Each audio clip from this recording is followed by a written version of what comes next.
Good evening, everybody. It hasn't been that long since my last video, but that's because I accidentally left on the camera for 3 hours for no good reason. Also, I seem to have forgotten my password. Yeah, so if you recall where we were last time and you weren't watching for those 3 hours of dead air, with bated breath to see when I would come back, um, we are working on finishing up our tools to create departments inside of Gas City that have specialists that refuse work that's not in their specialty. And latest, we had a specialist that we're going to onboard as a department using a new formula that we constructed for that purpose. And if we've done that, then like whenever we want a specialist, we'll sort of define that specialist, what it does do and doesn't do, and then we'll give it certain characteristic formulas, perhaps tools to use, a place to take notes, and to gather repertoire. And that's what this whole thing is about. We're taking an existing agent definition that we had, and then we're going to start routing to it through these new tools. And so we left off the mayor kind of working its way through that. All right, let's see how it did.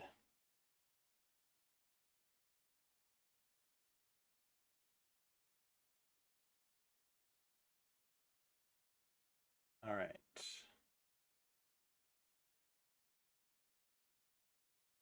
We can kind of skim this as well. But certainly we can go back and read anything that it's made. So we had the analyst, and a lot of this, the takeaways and additions are getting defined by, um, what it's supposed to do, and making it follow the pattern of the other agents that are using this routing and work query stuff.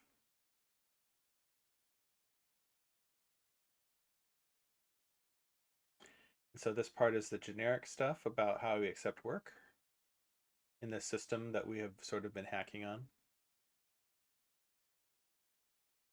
And perhaps we're going to go use our notes and tools. Perhaps we're going to evaluate for fresh evaluation work, with the idea that the analyst receives prototypes from the inventor, and then they go through and do this evaluation work that's memorialized inside of this workflow, and so on. Things that you want to output, like a reference solver and TypeScript. We chose TypeScript so that we could deploy to mobile more easily. It's sort of an early decision. Hopefully we won't have to redo all of this and say, some other language. Yep, we might have a SAT CSP encoding. So these being like constraint satisfaction, inputs to a SAT solver, something like that.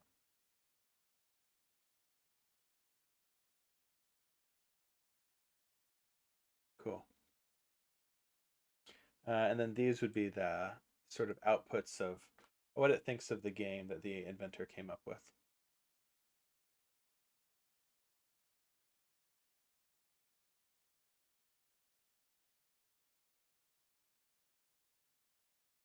Okay, it looks like it found a few bugs when it was trying to onboard this analyst.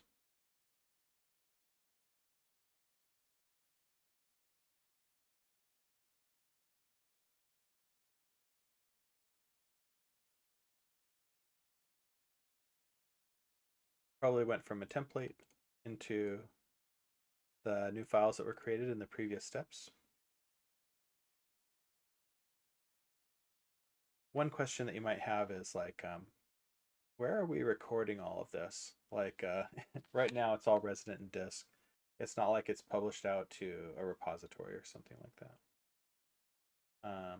Which probably it should be, admittedly. I think once we've got our first like prototype in hand, that's when I'm more inclined to start trying to publish and get a like runnable build, maybe that's when we'll be able to start playtesting stuff like that. All right. The analyst department is online.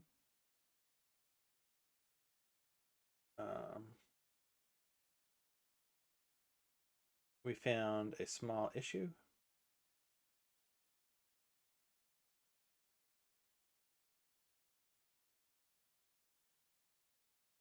This has probably been causing some data loss earlier. I tried to remember this stuff. I don't know if this is important enough to memorialize. Like, is this something that we want the mayor to remember every time that it wakes up? Uh, but maybe it'll just search through its long-term memories and find this sometimes.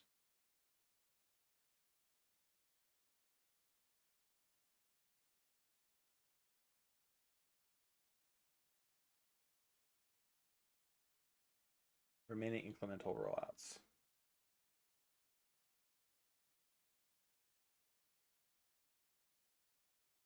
We can review the analyst artifacts. So that's we got a long list of files here. Essentially in here, we could go through and look at all of these. The specialist formula, the sort of characteristic job that it's supposed to do, and our happy path workflows. All the stuff under agents analyst, this formulas, and this notes, which I don't think is going to have anything in there. Well, let's do as it suggested.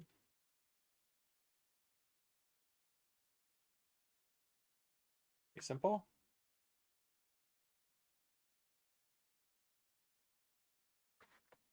Take a spec that incremental designs some ID and build what's needed to evaluate whether the rules actually define a well-formed puzzle. Reference solver, human style solver, and a fun metrics profile.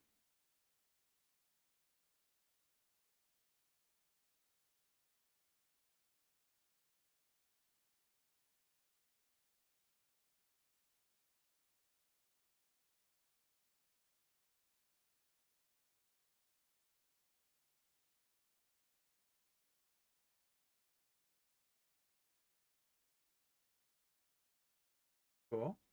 I think that all of this makes sense to me.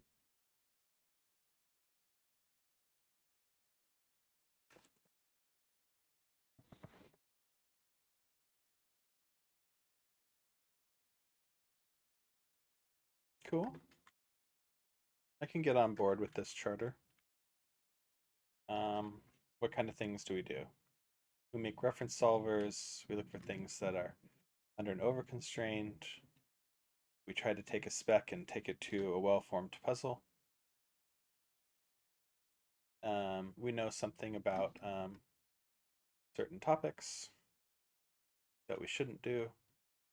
And again, I mentioned this before, but like if we start knowing so much about the directory that we say, oh, no, we don't do anything that anybody else in the directory does, and here are all the other things in the directory, like something has kind of gone wrong. It's like we've acquired too much knowledge that's kind of concierge knowledge. And here is the prompt for the analyst. Yep, building stuff.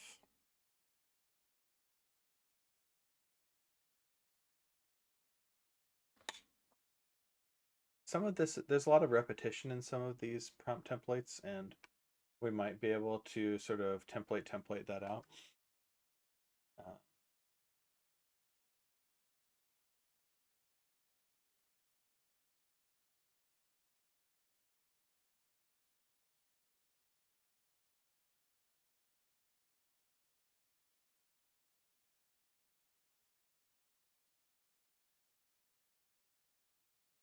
There's going to be a molecule that it's going to do.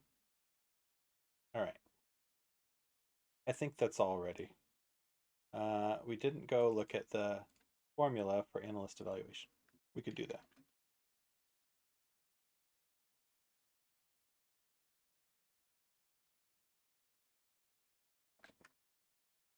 We're most interested in the steps at first.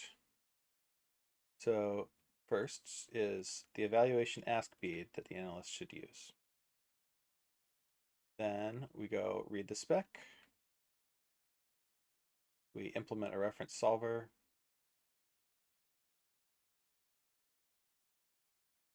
Implement a human style solver. This is kind of loosey-goosey right now. um, we're sort of saying something like, instead of doing like constraint satisfaction algorithms, we're going to try and use heuristics, small local inferences, that kind of thing, and see if we can run along the puzzle again. And obviously, the easiest way to make sure this is working, is to create a spec for an existing game and see the team analyze it, run through it, and then finally make it. But I don't know if that's what we're gonna do. Like, why even start? Why make any copies at all? Just make a new one.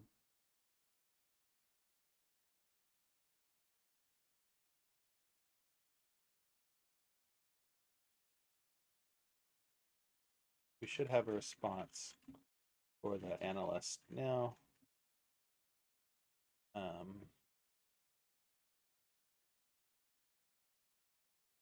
Okay, I reviewed analyst artifacts. No major heartburn. So let's use them for now. We have a response for you. Okay.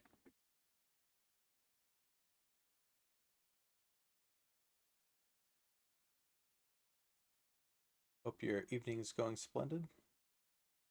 Had a nice dinner with family. All right. We've made it most of the way through the Nikoli. This is Sudaramu slalom, I think, right? Make a single loop with lines passing through the centers of cells. The loop never crosses itself, branches, it goes through the same gate cell twice. The continuous dotted lines are gates. The loop must pass all gates, but a gate can only be passed once. The loop starts from the cell with the open numbered circle and returns to it. It shows the number of gates to go through. It shows when the loop crosses the gate. So in our example here, we have to cross the 2 gate second and the 4 gate fourth. All right.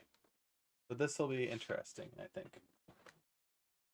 We know that we have to cross all of the gates, and I think that's sort of the kernel of the puzzle that we can use. Okay.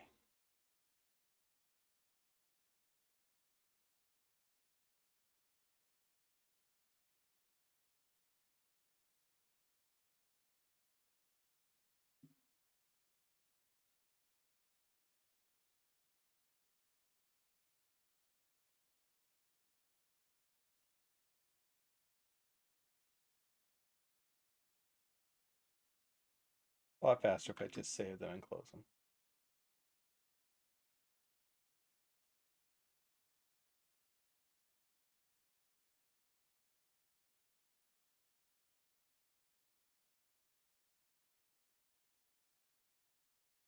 Okay.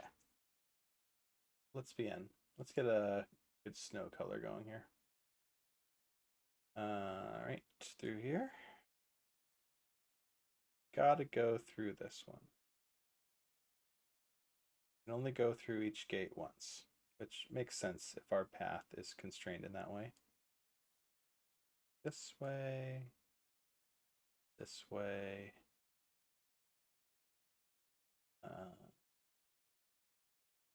We don't know if we're turning or not. We don't know if we're going through this way or this way.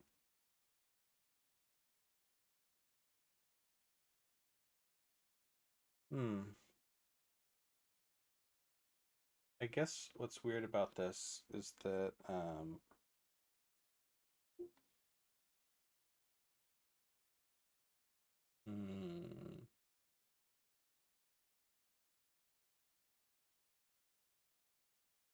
we're kind of making a hypothesis about which one we're going through first.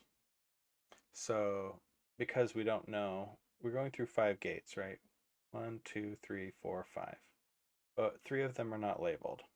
So we're sort of choosing between 1, 3, 5. Same down here. 1, 3, and 5. And there's a kind of odd duality here as well, right? Like, we're going to get a loop that's going to start and end here. And so if we went through that loop backwards, 1 would be 5 and 5 would be 1. And so we're kind of implying a certain ordering too. Then also, the 2 and the 4 are implying a sort of ordering. But it's kind of symmetrical, right? Like, we're going to go through one of the other gates first, and then this 2, then one of the other gates, and then this 4, and one of the other gates, right? And whether there were 2 or 4 first, they're mirror images of each other. If we run the loop backwards, we'll run through 4 second, and we'll run through 2 fourth, and everything else will be kind of the same.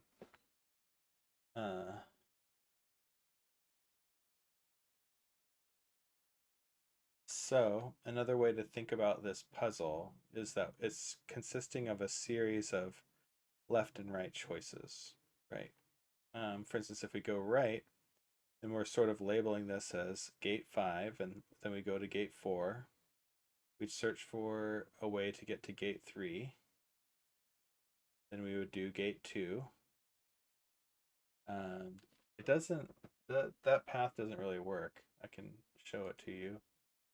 See? So if we go this way, then we would call this 5. We'll undo all of this in a minute. We need to get to another gate.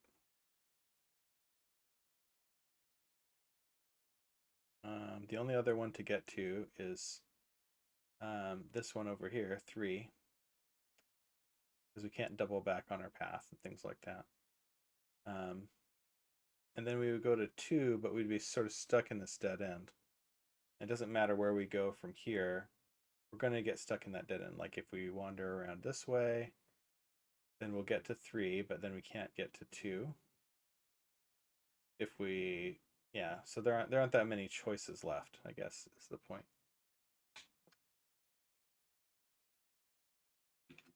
Undo, undo. Okay, there we go. So we don't go that way, we go this way.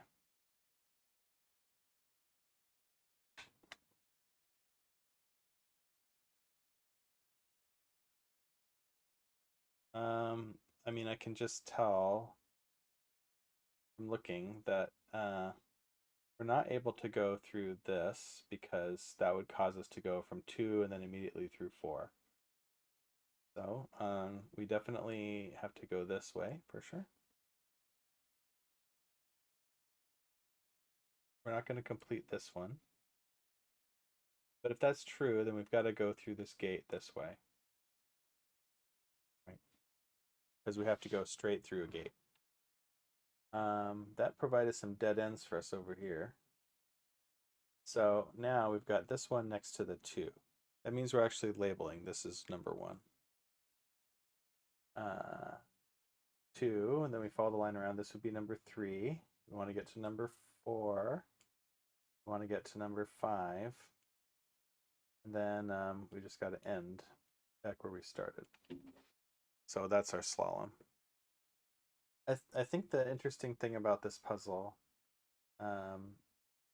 is probably this sort of gate assignment thing. That there were different possible worlds we had to think through. The less interesting thing probably just that we had to decide on our, like, the choices that we were making. There weren't super a lot of them. It didn't branch very much.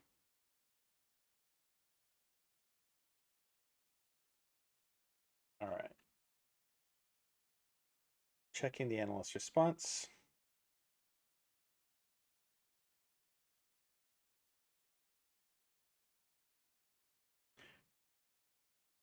Cool. Escalated to mayor. Great. After this refusal. Intake and dispatch. Works on the freshly onboarded department. The conformist check catches off-charter work. Refuses experience log. Captured the reasoning verbatim. Future concierge routes would deprioritize the analyst. Escalation path set routed to mayor. It's good.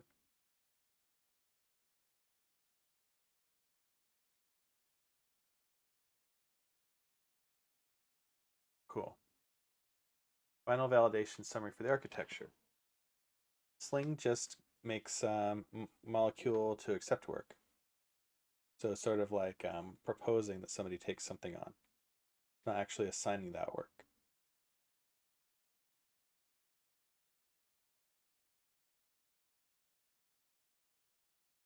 Cool. We have 2 specialists fully exercised.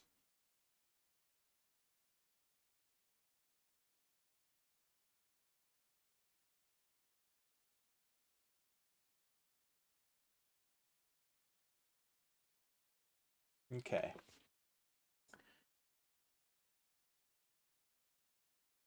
Mm-hmm.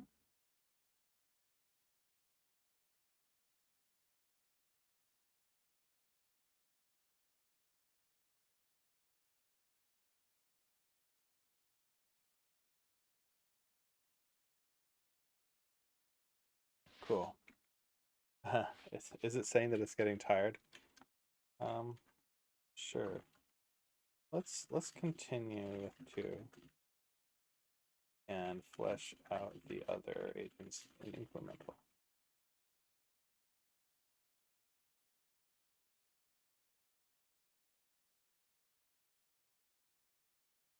We probably have covered enough ground for 1 session, but yeah, we'll just restart the mayor when they're ready.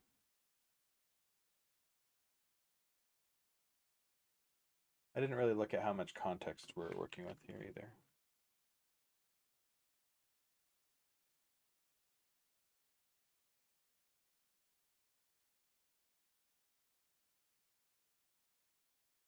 Slalom was okay. Tile paint.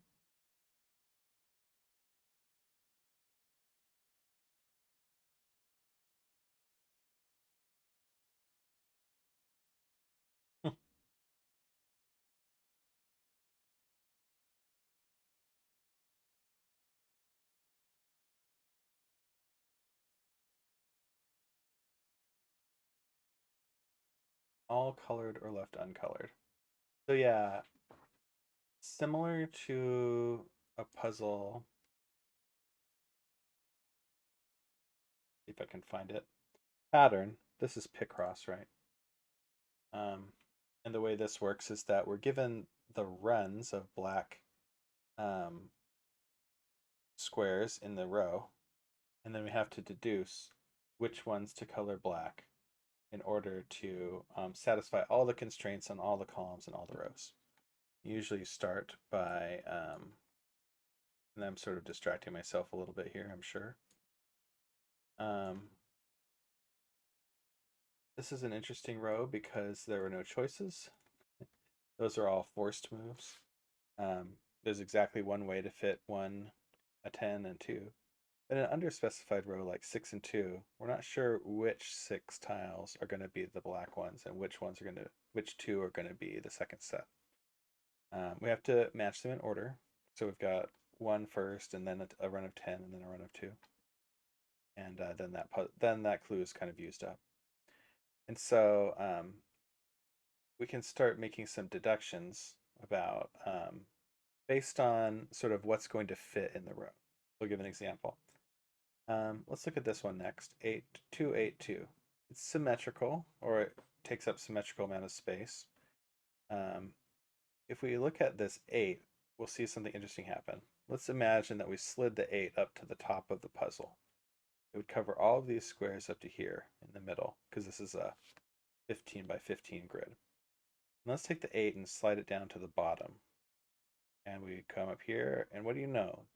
Right here, no matter how far we slide the 8 up or down, we've got to hit that thing in the center.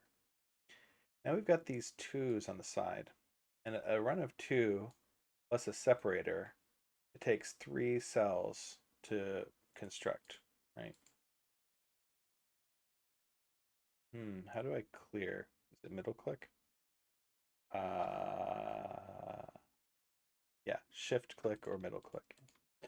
So those 3 squares are bumping out the area that I have available to slide the 8 up and down in the puzzle. So if I took it out to the extreme, like out to here, for example, you can just, I'm just doing this for marking to show you what it looks like. There aren't actually 3 white squares here, but this is the least amount of room that the first 2 can take up. And similarly, this is the least amount of room that this bottom 2 can take up. And so I'm trying to slide around a set of 8 tiles inside of this area, which is only 9 wide. So actually, the number of cells that are needed to do that is 7 out of 9. Because there would be an overlap if I stuck it here and went down 8, or stuck it here and went up 8. This represents that overlap. Now, similarly, now that we know there's going to be a separator in between 8 and this top 2. So we're trying to slide this 2 around in an area of 3 tiles. When we do that, we have to fill in this center one. There's a really interesting pattern here that has to do with, we had 2, 8, and 2. Including the separators in between them, we accounted for 14 of the 15 tiles here. And we've ended up with a run that is 1 less than all of the numbers. We got a 1, a 7, and a 1. 1 less than all the numbers, and we had accounted for 14 out of the 15 tiles. 1 less than the length of this thing. So that's a very general pattern. That's we can reconstruct it from first principles every time, or we can just remember, oh, well, if there's a certain amount of space, then it could follow this pattern. You could imagine that if we had a 3, 5, 3, we could perform kind of the same analysis. So let's look at this 7 and 5. It's good to do stuff that's kind of on the edge of the puzzle, and I'll show you why. So remember how this 5 plus a separator would take up about this many tiles. We're trying to slide a 7 around inside of 9 tiles. That's so we could go 2 to the left or 2 to the right of this, but this center 5, right, is going to get used. And it's 2 less than the area that we're trying to fill, because 7 is 2 less than the 9 that we had available. It's all related stuff. And then we've got 5 over on this side. So we have a separator. And then we're trying to fit a 5 into a 7. There we go. And look how interesting now. 7 and 5, that's 12. A separator between them, that's 13. So we've accounted for all but 2 of the spaces. And there's 2 spaces on either side and 3 between them. And the runs are 5 and 3. That's 2 less than 7 and 5. So yeah, like a very general sort of pattern. Now that we're at the edge, we can see that this 5 started at the very first cell. So we know exactly where it has to be. We can do all the same for all of these ones that are on the edge. 1, 2, 2. Now we can tell, actually, if we look at this row, for instance, we can see a run of 6 has to be here and a run of 4 has to be here. That was dictated by 2 runs of black. They were incomplete, but they had to be the ones that corresponded to exactly these numbers in the puzzle. It's a little more ambiguous on this next row because we can't tell if this pair that we've got is the first one or the second one. So we can't tell if the second pair is supposed to go to the left side or somewhere over here.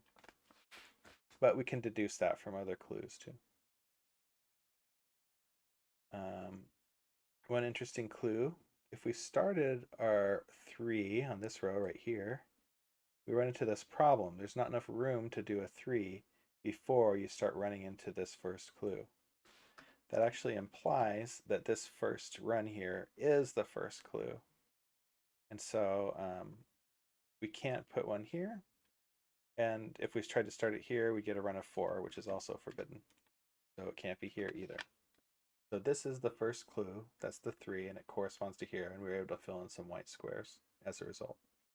Similar argument for this 5 right here.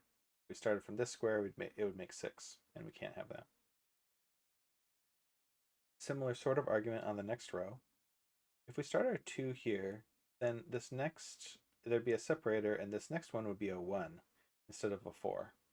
So we can't start our 2 there. And very similar, again, we can't start our 2 here.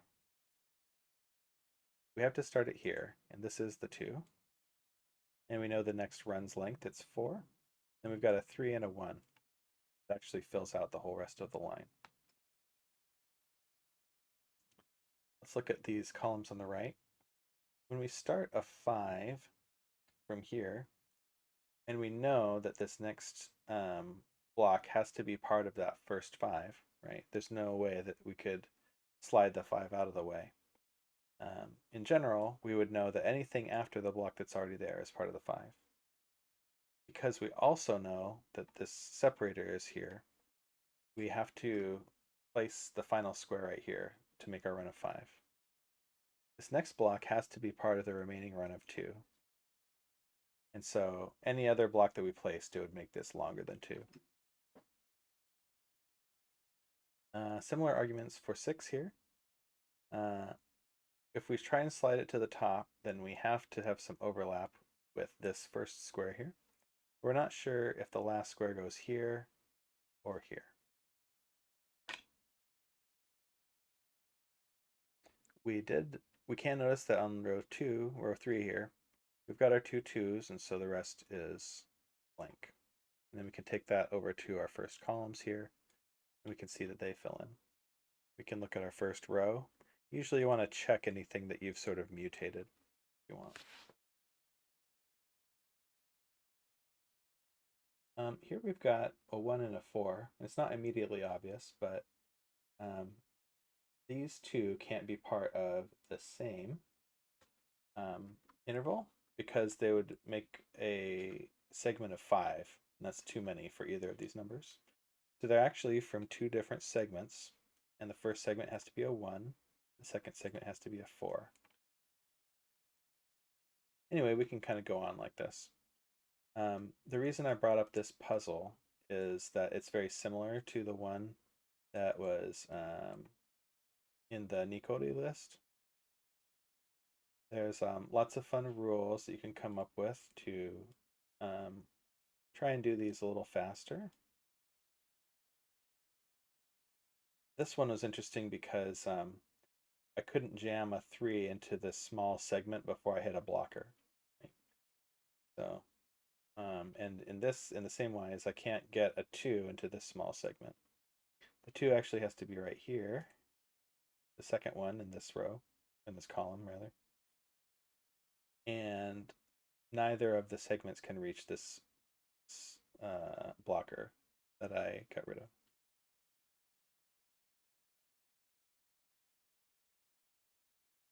Two, 4, 2, 2, 1. This is a done column. 2, 4. It's now done. This one ends in 1. If I placed a black square here, then I'd have a 1, 1 on the right side of this row, and I don't.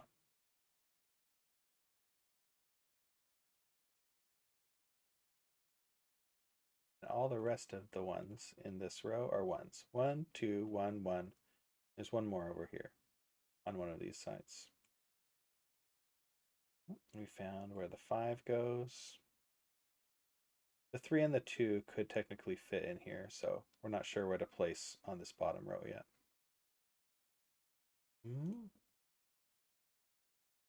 Oops. Here we go, misclick. So by the time we get over here, we can be sure that this is part of the 7. The reason is that we've got some black squares to the right of this, and that means that this definitely can't be the 2 that's on the far right of this row. The only other multi-square number that we have to account for is the 7. If we had one with a blocker here, we'd go 1, 2, 3, 4, 5, 6, 7. There we go. This is interesting as well. We don't have any 1 segments on the right side of the puzzle. It's over here. It has to be over here on the left. So this can't be the 1. It's got to be part of the 2 or the 7. And it turns out that since we had to extend it, it's part of the 7.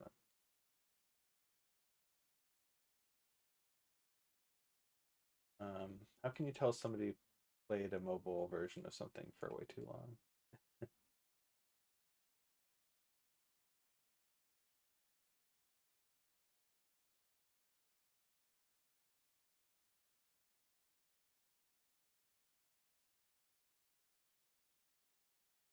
But yeah, I don't think this is the main thing that this channel is about, unless you love puzzles as much as I do. But at least we'll have a good time while we wait for the mayor to do stuff.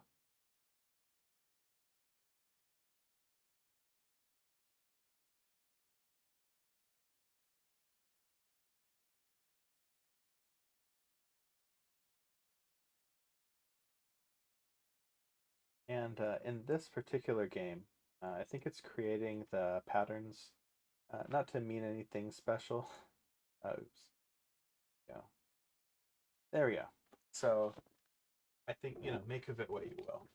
But in a Picross game, generally the patterns have been, artisan handcrafted to represent something,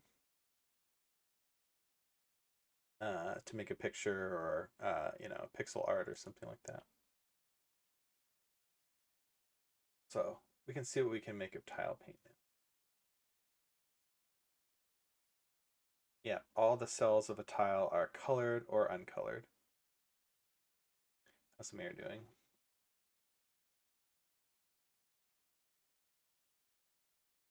Huh.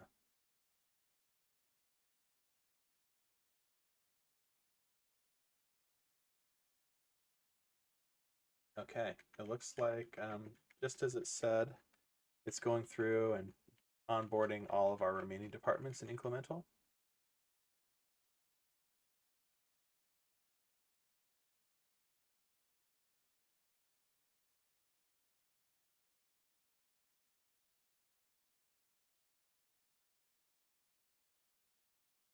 Let's continue with 2 and flesh out the other agents. Simplifier, Playtester, and Smith. And it's true, we are trying to kind of make charters, if not mutually exclusive, at least distinct enough that there's some gray area about who owns what. That way we'll route to the right person for the job. And so it is important. I think that's true in organizational design as well.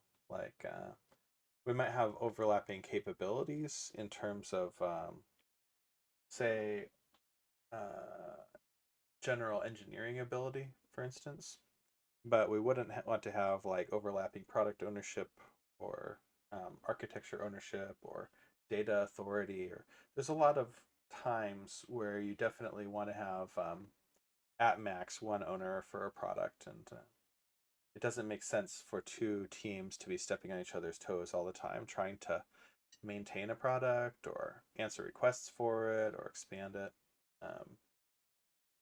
It happens, but usually it's, more of an exception than the way that you want to operate all the time.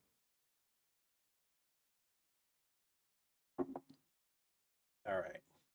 So, it's doing its thing. We could go back and read all of these charters. We could look for overlapping capabilities.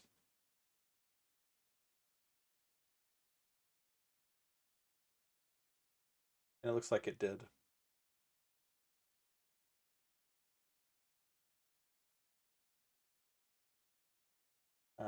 It's got some general advice for the Smith about, what kind of software engineering checks it's going to be doing, the sort of linting or its preferences, that kind of thing.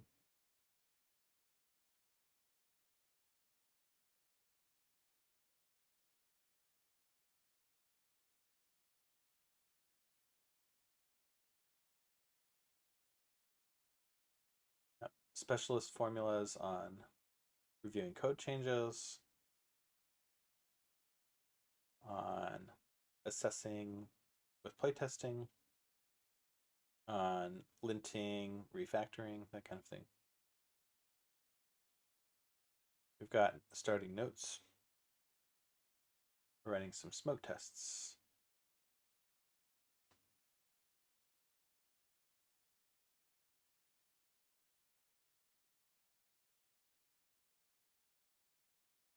We did a context ask. Okay, so it's getting tired. 60% context usage on a million contexts. It's still a lot, I think.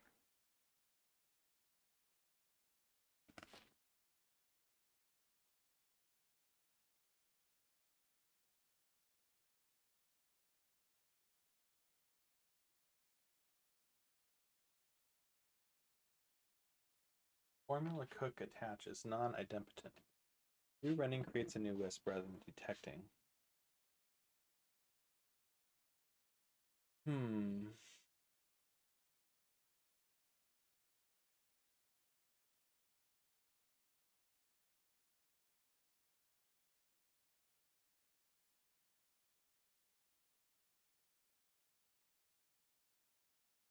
Real work next. Right. Hit escape. Let's prepare a handoff. Good work session. It's that human thing. I just can't not do it at some point. Yeah.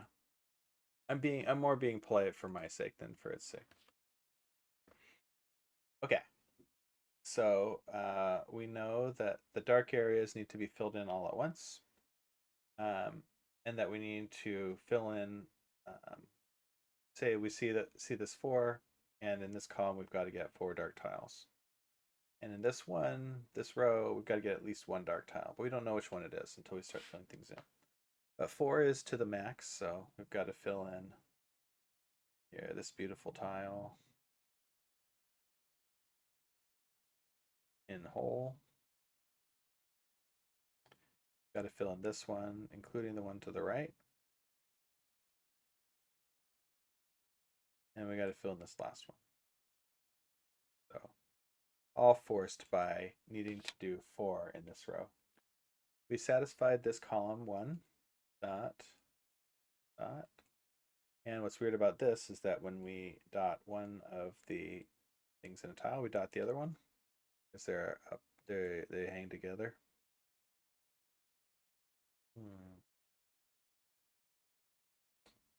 This row we need 2. There's only one way to do that. That satisfies this column. Sort of like we were doing a harder version of this puzzle when we were doing Picross, in my view. For this one, we've got to skip this one, because this row is satisfied, and we've got 2 more. We're hoping they sort of checksum, and we need 3 in this row and 2 in this row, and they do. There you go. Tile paint. What makes it different from Picross is that we're forced to do more than 1 tile at a time. And that could be kind of fun and interesting depending on the complexity of the grid that we're offered. And I guess they're saying this makes a dog. What do you think? Here's the muzzle. Here's the ears. Here's a couple of legs. There's no tail though.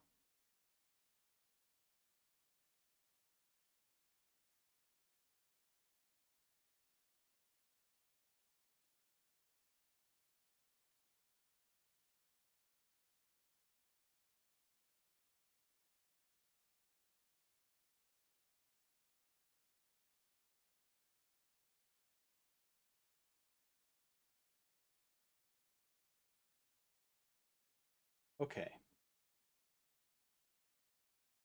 This is similar to one that's in Simon Tatham. Let's look at it first.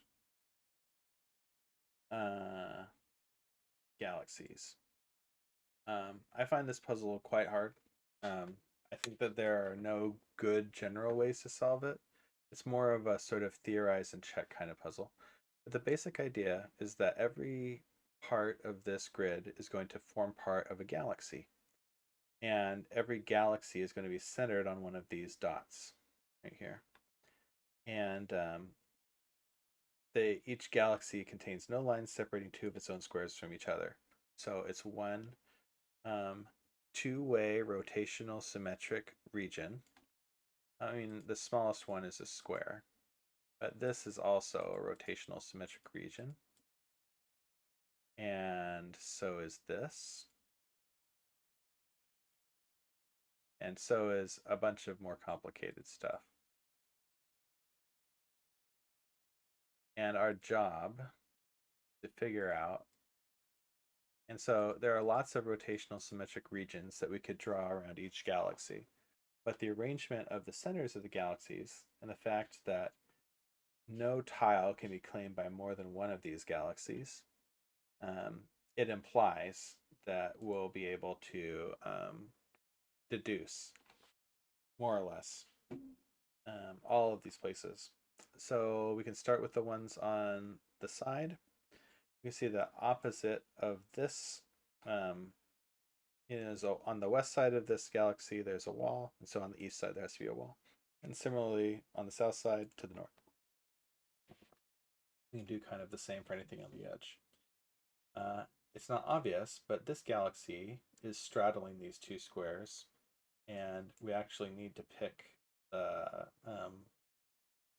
from this center. There's no sort of square in between this edge and the center, and so we have no choice. We have to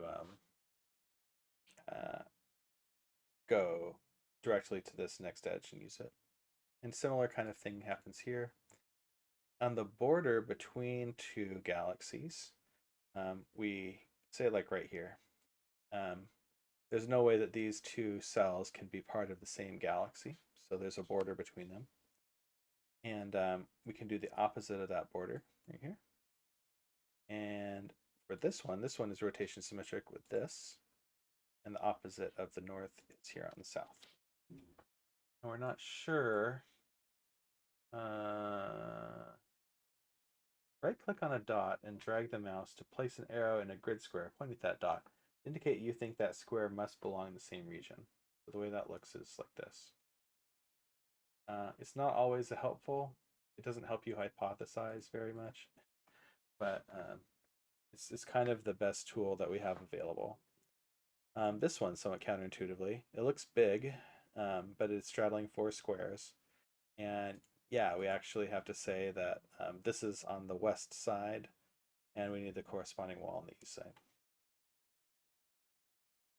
So those were all of the gimmies in this puzzle. Now it gets kind of dicey, where we're like, well, I can see that I could reach this square right here from three different galaxies, potentially.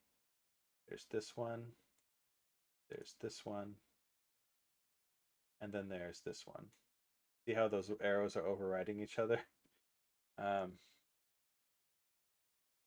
necessarily the best situation.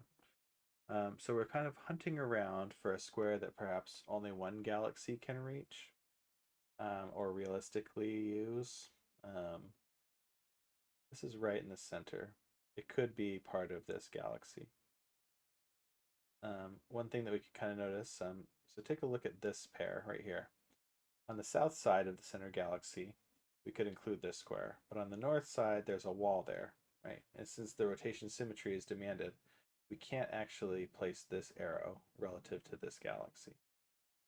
That's useful information, right? That's at the root too of why, there's a wall between these two galaxies. It's because for the right galaxy, if I were to open this up so that this was part of this galaxy right here, then rotation symmetrically I'd have to include the opposite side square, and I can't because it's for another galaxy. Okay, other things to note. This galaxy center on the edge actually can't point to any of the cells on the next row over, because I'd have to, by rotation symmetry, include cells that are outside of the grid. Uh, this is an interesting one. Why can't this one do the cell? Well, let's trace the path and maybe it will become obvious. Um, because of this cell right here, this galaxy, I can kind of walk my way around to this cell on both sides. But then there's no way for any galaxy to reach this cell, and I can't do it from this galaxy. So clearly I cannot take this galaxy all the way over to this corner. That it's unworkable. That helps me because that eliminates one of the possibilities for which two galaxies can occupy this square right here. So it could be this one, or again, it could be this one. And we're not totally sure yet. Oh no, maybe not. I was wrong about that. Let me amend my remarks. So we know it can't be this one. We know it can't be. It can be this one. But here, let's sort of start walking over that way. The problem is that in order to get through here, we would have to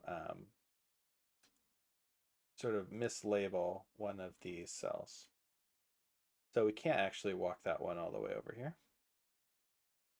It does have to be part of this one. And now when you have an arrow like this that has rotation symmetry around its galaxy, when it's assigned properly like it is, you can look at the edges around that arrow and know that you'll have to duplicate them on the other side.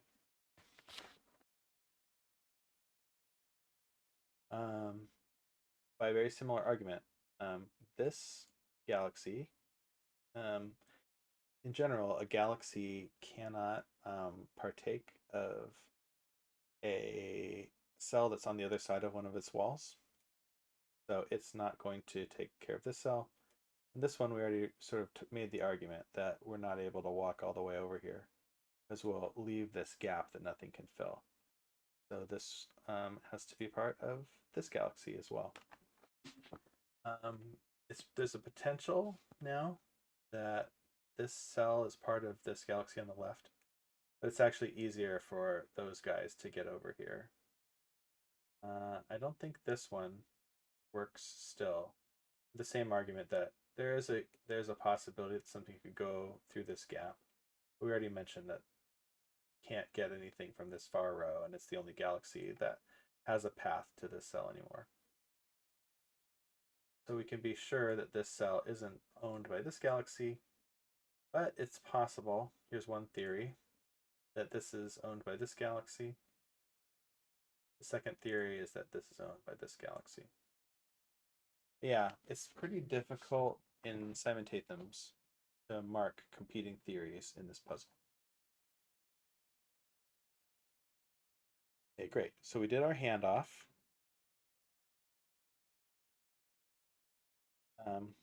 And presumably it prepared all of that stuff for the handoff, and then it said, see ya.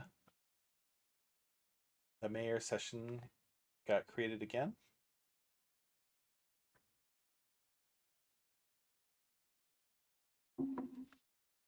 Oh, I was supposed to upgrade Claude in between here. I think there's a way to do that. I think I might have to bounce the mayor session if I do that. Okay, so here it's spinning up. It's reading the previous mayor's mail. I think it said I have a clear picture now. Hand it off cleanly with 5 options. Let's triage some noise, close stale beads, and pick real work. Okay. So we can kind of let it do its thing right now.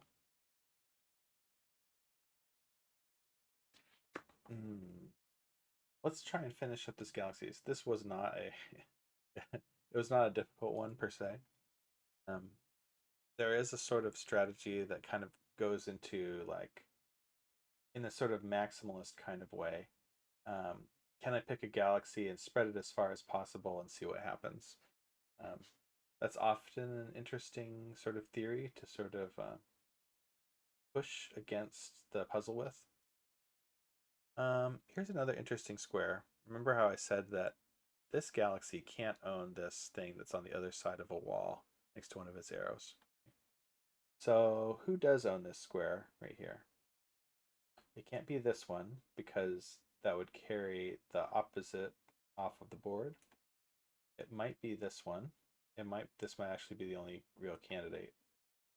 It can't be this one because it's off the board, off the board, off the board. So actually, yeah, process of elimination, it's owned by this galaxy for sure. Now notice what we can do.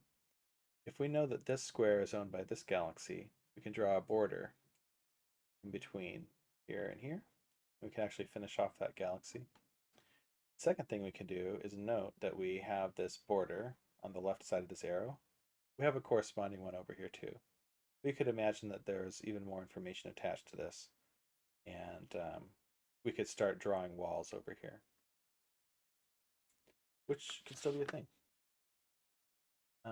We can also note for our interest that this middle galaxy can't possibly take care of this corner. We could ask ourselves who can take care of this corner. It might be this guy over on the side. That works.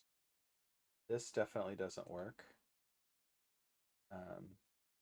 Yeah, those are the only real options left, I think. Yeah. So it does have to be this guy. And we can know that when there's sort of only one exit from this galaxy that we have to take the next step forward. And here we can see that there are walls on the right side of these arrows. There have to be walls on the right side, standing at the arrow pointed down of this arrow. Similarly, there are walls on the left side of these arrows, so there have to be walls on the left side of these arrows. Yeah, the puzzle's really taking shape now. So like this cell is impossible to reach for the center galaxy because there's no path on the top, right, where we can walk to here. We'd have to go through other galaxies. That can't be done. So it actually can't resolve this one, and realistically, there's no other way to do it than this nearby galaxy here. And look how these cells over here got cut off by the ownership of this galaxy. It's now the only one that can reach them. Now we're just putting in opposite lines, filling in the mirror image, and there you go.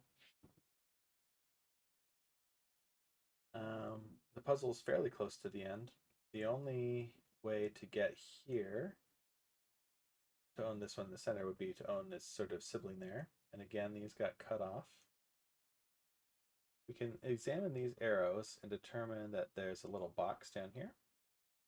And we can know from this that it's cut off from any other galaxy than this one on the left. We have to keep finding a path from here to here. You can tell from this arrow being next to this other galaxy, they border each other. This one will finish off, and that's everything. That was how those galaxies, and you can see they're all, rotation symmetrical. As the game gets bigger and harder, the shapes get weirder and weirder. Tentai show. Divide the board into blocks. Each block has a white or a black circle. Oh, it is galaxies, isn't it? It's just that some of them are black and white, and at the end, we fill in some of these and they form a picture. But if these were white, we would still have all the same galaxies. We just wouldn't have a picture. So that's what we've got here.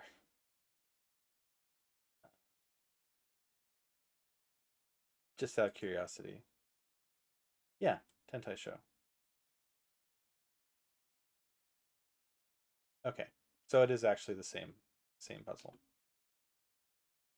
But we can do their example if we want to make this picture. But yeah, I think we got the gist of it.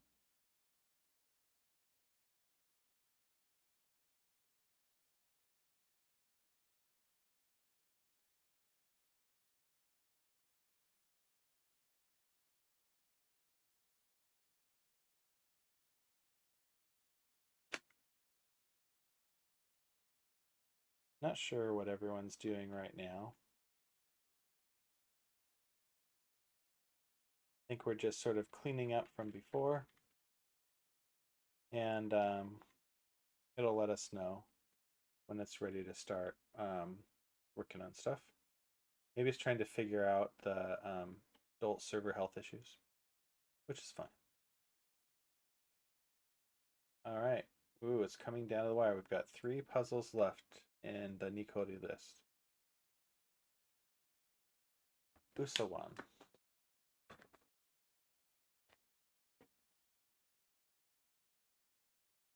Let's see if we can find out what. Ooh.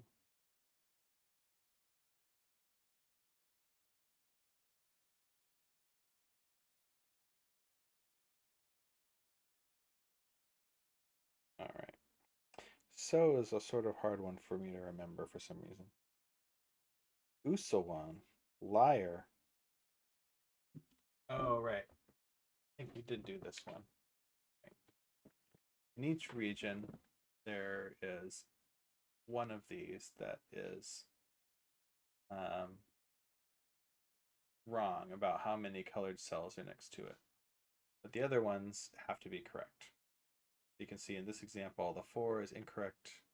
It doesn't have 4 black cells on its vertical and horizontal borders.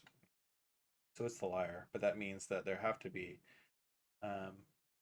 dark cells around this 3, and there's one of these ones that we color in. We did do this one, I think, as we were looking up something in the catalog.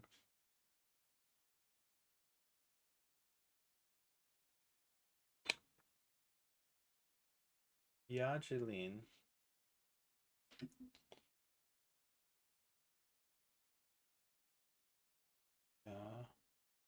G. Bean.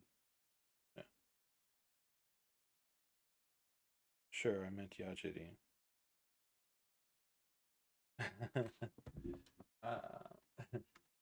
It just says Yajedin. How many black cells are there? 0. Lines pass through the center of cells. The numbers show how many black cells there are in the direction of the arrow. Doesn't pass through the black cells or the cells with numbers. Black cells can't touch horizontally or vertically. Yeah, let's give this a try.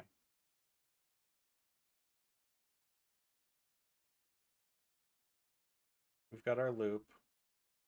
We've got the number of black cells. And then we've got black cells not touching.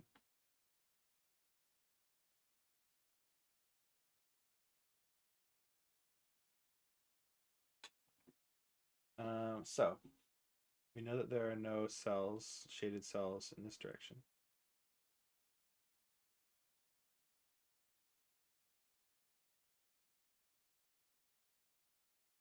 We know that there must be one right here.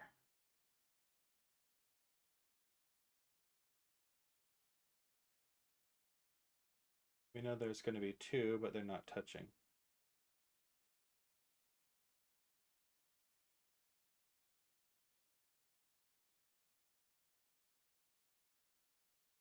And there aren't going to be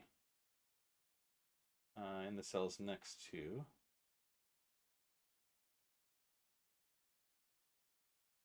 Okay. I think what's weird about this is that we're not being told where the loop has to go.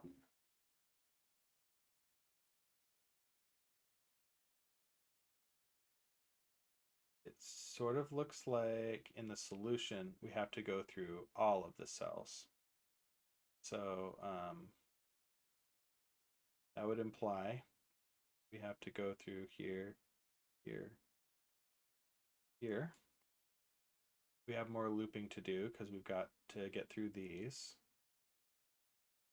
Got to go this way. Then we're forced to do this. Oops. Man. Only I could draw. We have to go this way because there's an empty cell in a corner. You have to go through every cell. Now this is an empty cell in a corner. This would be a dead end. This one can't loop or go through the number. It's got to go this way. And we got to get to there at least.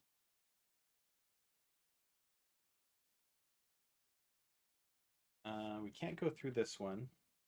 If we don't go through, then it's filled in. If it's filled in, then we have to go through the one next to it. We have to go through this because it's empty. We can't make a loop. Can't cross into a number. Can't make a loop. Go. We have to go this way. The only place left to put a shaded square for this arrow is right here. Yep. We have to go through this elbow right here. That makes a little dead end right here.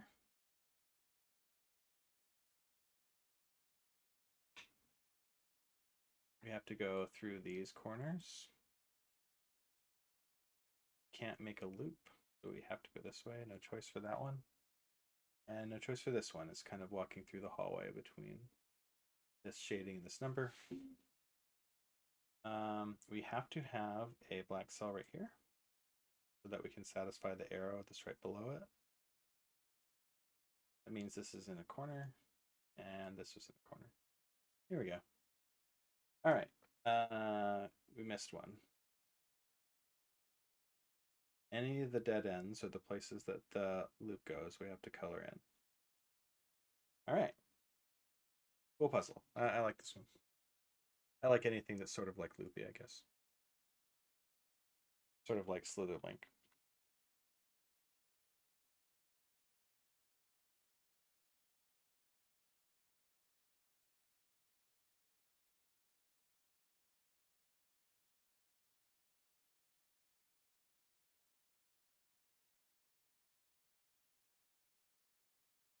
I guess it's trying to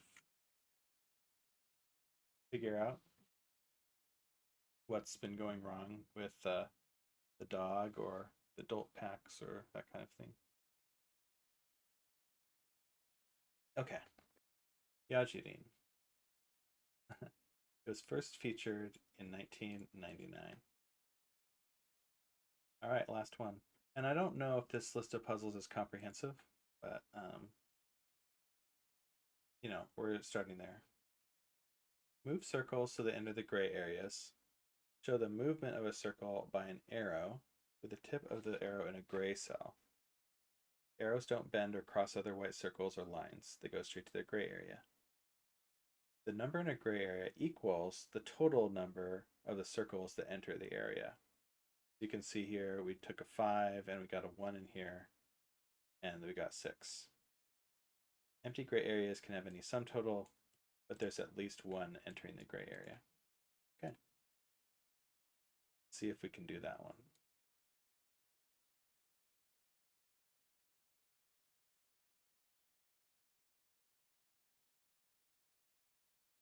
Yosenabe. Okay. We can't send this 5 to this gray area because it has total 4, and 5 would blow past its total bust. So we have to take it to the only other one that we can see. There's 1 left, and also I'm not sure if it's obvious if the arrows, it says they don't cross other arrows, so they couldn't both meet in the same cell. It does say that. We need a 1 that can get into this other cell, and this is the 1. We don't know how big this is supposed to be or how big this is supposed to be, but we do know that this has to make it to 4. We can tell that we've got 3 regions and 3 cells remaining, so we get 1 per region. That means the only way to make it to 4 is by using the single 4. Then we're kind of boxed in on the other 2 guys.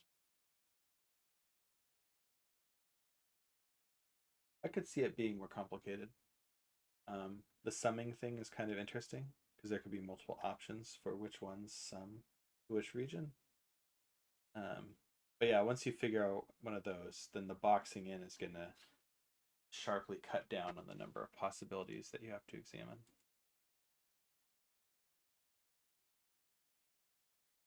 Save and close. Save.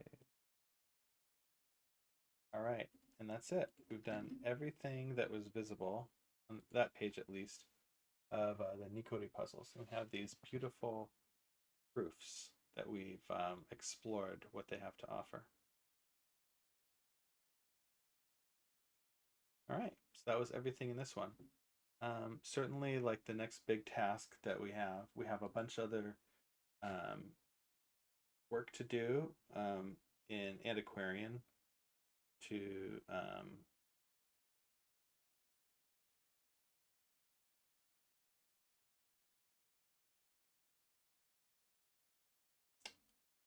ingest other sources besides Nikori. We had a few already going. All right, let's see.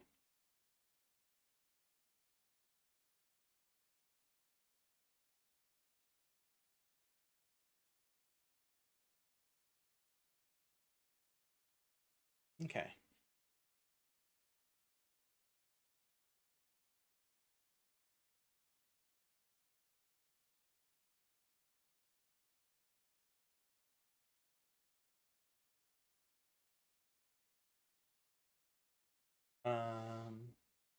Cool. Nice. So yeah, we've got some stuff running on this sort of first sample app. Let's keep an eye on the sample running through the analyst and use it to put the rest of the specialists through their paces. I'm sure the implementation will take a while. It'll take a while.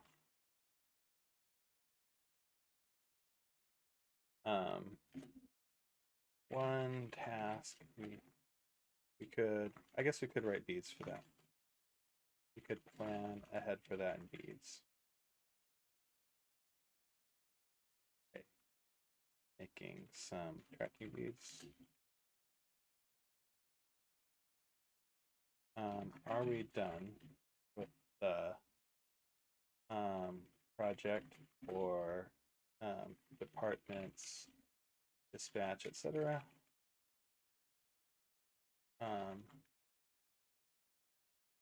Or is that pending evaluation of all the new departments and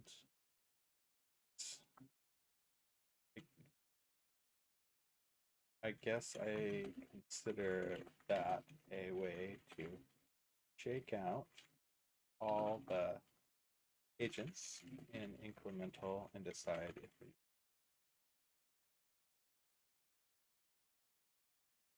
we need more to make a puzzle.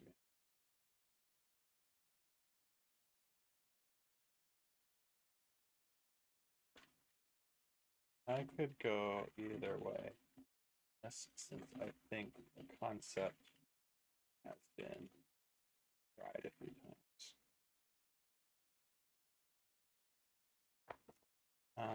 One project we can open is to continue ingestion. We finished Nikoli, but we have other. We finished Nikoli and have them in the catalog.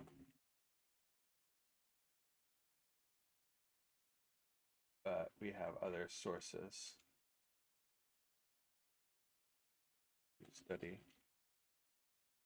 The antiquarian option that we might want to keep an eye on resources with all this parallel stuff.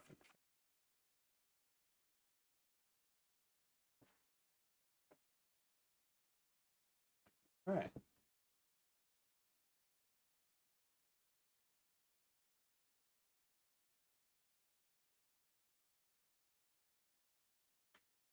Um, of course, I don't think that we'll ever truly arrive at a perfect organization, but it does seem like we can probably take this thing for a spin.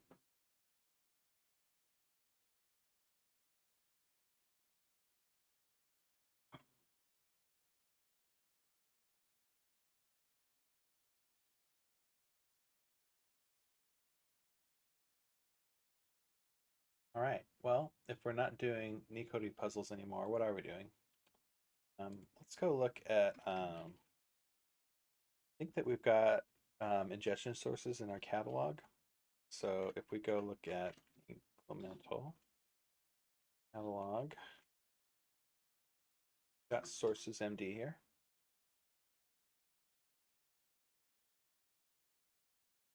Um, we've got Conceptis here. GM puzzles. Variant heavy. World Puzzle Federation that I was looking through before. Naoki Inaba. Cracking the Cryptic, the App Stores, Logic Masters. Yeah, some of these I've never seen before, but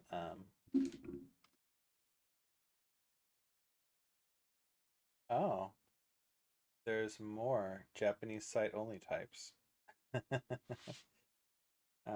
Where's Nikoli JP? Where is it? Shouldn't I just keep doing those? Let's see what Conceptus Puzzles is about. It's the next one in our list. And so, as far as I know, understanding these puzzles and following their rules doesn't hurt anybody. Yeah. Picross. Some of these are kind of interesting because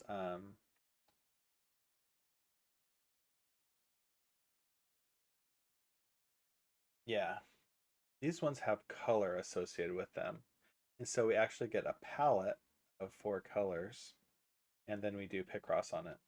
So this is a 20 by 20 grid. It has grid lines every 5. Let's start with this one. It has 13, 14, 15, 16, 17, 18, 19. So it doesn't quite take us all the way there. But we could fill in these as green, right? And what's interesting about filling in something as green is that now I can look for green clues up in the corresponding column. And I can be sure that, for instance, these correspond to the green threes at the bottom of each of these columns. Or we've got, this is a green 1. Do I have empty? Is that a thing? I'm pretty sure this has to be empty. This is a green 1.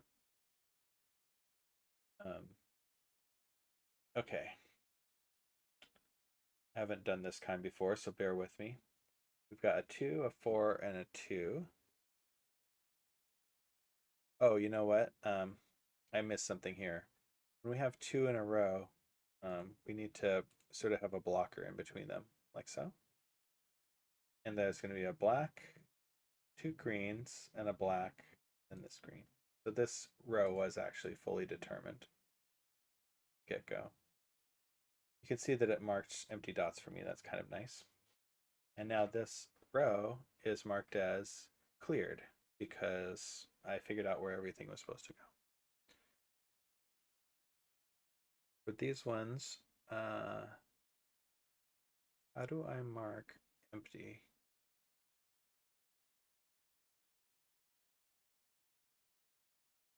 Clear mark on here. There we go. Okay. I clicked it twice and it cycled. You can see that identified that wouldn't be correct, but that is correct right here. There. So these ones should definitely cycle because these are 2s and they can't reach out to the edge here.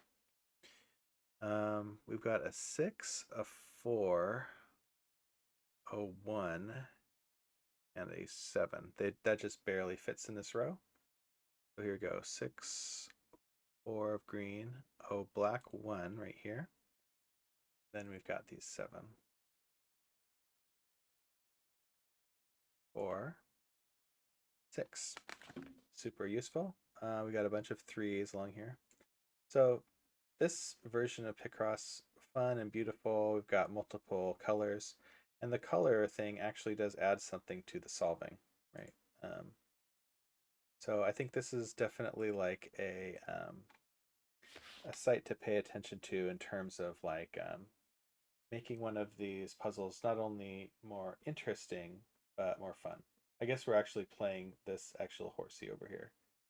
This I see the clues matching up exactly. An 8, 4. These would be black.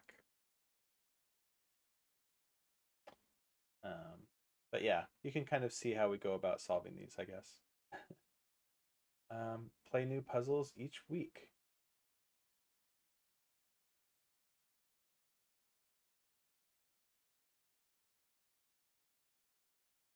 We've got colors, we've got megas. Let's see what this is about. Ah, this is for, so this is their sort of premium, right?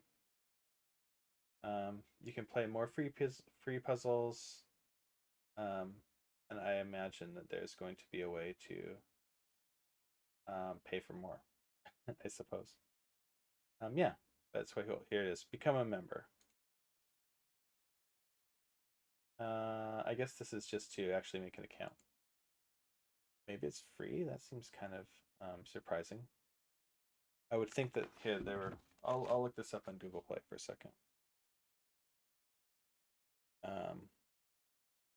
High quality product.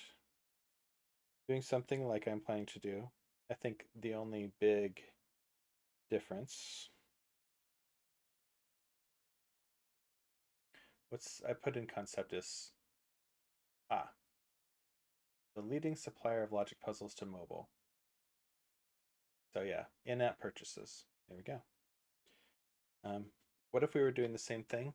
It's providing different sorts of puzzles. Nonogram color.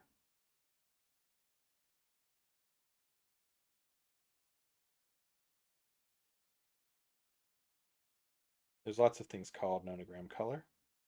Here's Pick a Pix, nonogram color. If you want additional puzzles, buy the ones that you want.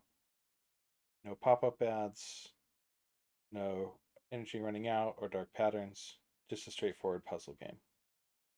Yeah, absolutely. So this is the kind of pattern that we want to emulate. This is like an acceptable business model. And there's room for more puzzles in the market, I think, as long as we can come up with some good ones. All right, let's return back here. So, do I have an account on this? I don't remember. Let me, excuse me, let me look off to the side here for a second.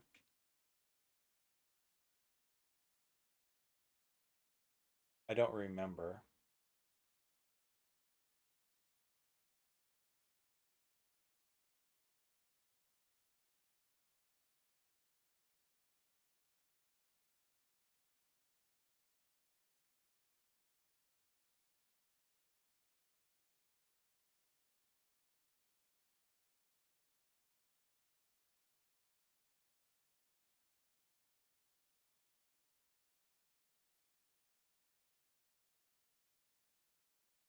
Just come on now.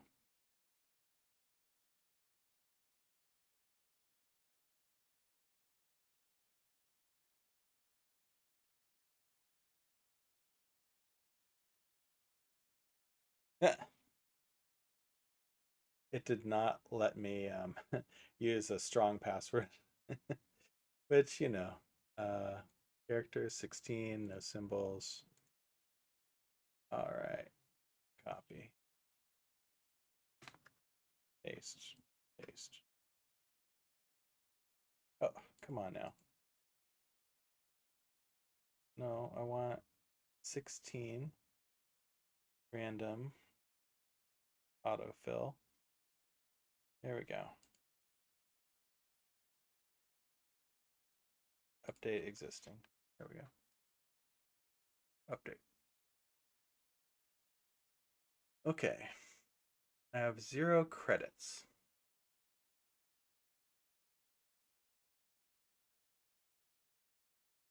It doesn't say that I bought any. Prices in US dollars. $4 is equal to 12 30 by 30 pick-a-picks, 100 classic Sudoku, large hashis, a pay per puzzle system, and weekly puzzle packages at huge discounts. Cool. They're valid for 12 months from your latest login. Log in and solve puzzles at least once a year to prevent credit expiration. This is a good system. I think it's reasonable. I don't know about the value exactly, but I guess we can figure that out as we go. All right.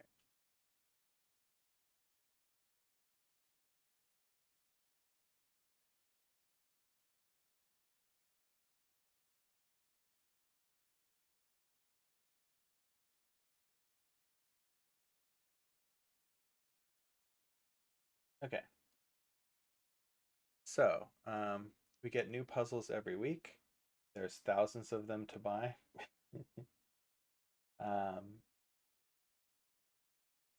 Let's see. So I can show you some of the ones that we haven't done already. The picture ones, some of these are new to me. Picture logic. This is like the tile one. The maze one I don't think we've seen yet. The dot ones I don't think we've seen yet. Hitori we've done.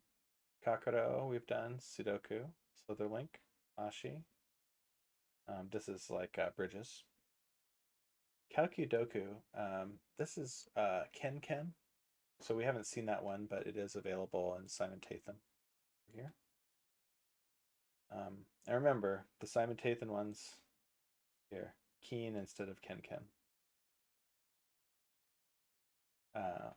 But yeah, the same idea that it's like a Sudoku where the we're gonna have the numbers in this one 1 to 6, and each once per row and column. But the interesting thing is that oops. The interesting thing is that we need to obey the mathematical operations that are in these squares in some order, right? So in this region right here, we have 2 numbers. We need to multiply them to get to 24. And 4 and 6 are the only ones that fit the bill. In this remainder, we've got 15, and we need to multiply 3 numbers, not including 4 and 6, because they're already being used. Oops. And 1, 3, and 5 are the only ones that fit the bill.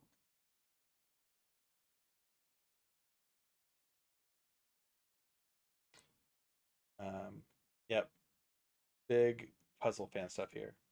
And the last one that is in this, so since 1, 3, 5 are accounted for and 4 and 6 are accounted for, this one has to be a 2. You have to add these to get 11. There's only one way to do that with 5 and 6 available.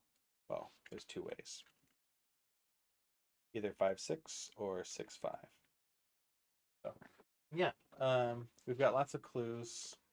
We've got a guarantee that we're going to be able to, solve the puzzle. And that's it. That's all we needed, right? I'm pretty sure this one has to go 3, 3, 6. Because of the nature of multiplying 3 numbers to get to 54, needing to avoid duplicates in each row and column. But yeah, we can sort of save that for another time.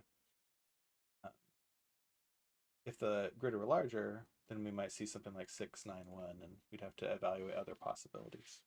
The divide ones are interesting because the order isn't specified. So if we get a 2 and a 4 and a divide, and they do divide 4 divided by 2 to make 2, that would be legal. These multiply to 6s, we need 1 and 6, or 2 and 3 in some order. And because we know that the 5 and the 6 are going to go here, we need 1, 3, and 4, the remainder of this row, somewhere. We could put the 1 here or the 3 here, but there's no way to multiply to get 4 into 6, for instance. Is this fun? I find myself asking that a lot when I see Sudoku-like puzzles where I'm eliminating possibilities for numbers. Is it fun? It's all right. Okay, where were we? Back in Conceptis. So that's Kaukidoku. Nodikabe we saw already. Skyscrapers we saw in Simon Tatham. Tic Tac Logic I don't think we've quite seen yet, but that's also in Simon Tatham. We don't have to finish this one, do we? Feels like homework. The way he calls this is unruly. You can see that. So the tic-tac logic part of this is that we can't get 3 in a rows, either horizontally or vertically. And then, so you can imagine that the white is X's and the black is O's. And then we're right back at the design for tic-tac logic. They are the same as far as I know. And so the other rule that we're working with is that each row and column contains the same number of black and white squares. That means in a puzzle like this one, that's an 8 by 8 grid, we're going to have 4 white and 4 black in each row and column. If we had 3 white in a row, then that would be forbidden. So we can start just where the puzzle starts us by blocking off all of the places where we would make a tic-tac-toe. We would get 3 in a row. And as you can see, as we add more places, we're creating more locations where there could be new tic-tac-toes. I think that's all that we're dealing with right now. So here's an example of a column that only has 1 left. So we count, we've got 4 white in this column and 3 black. The last one has to be black to make it balance. And here we've got, 4 white and 3 black again. And we can do some more. This one doesn't get particularly more complicated than this, although sometimes the relationships are sort of strained enough that you have to perhaps do some hypothesis testing if you want to sort of finish out the puzzle. Like we could get to maybe this point and then we have to go, maybe we need to start guessing a little bit, or maybe the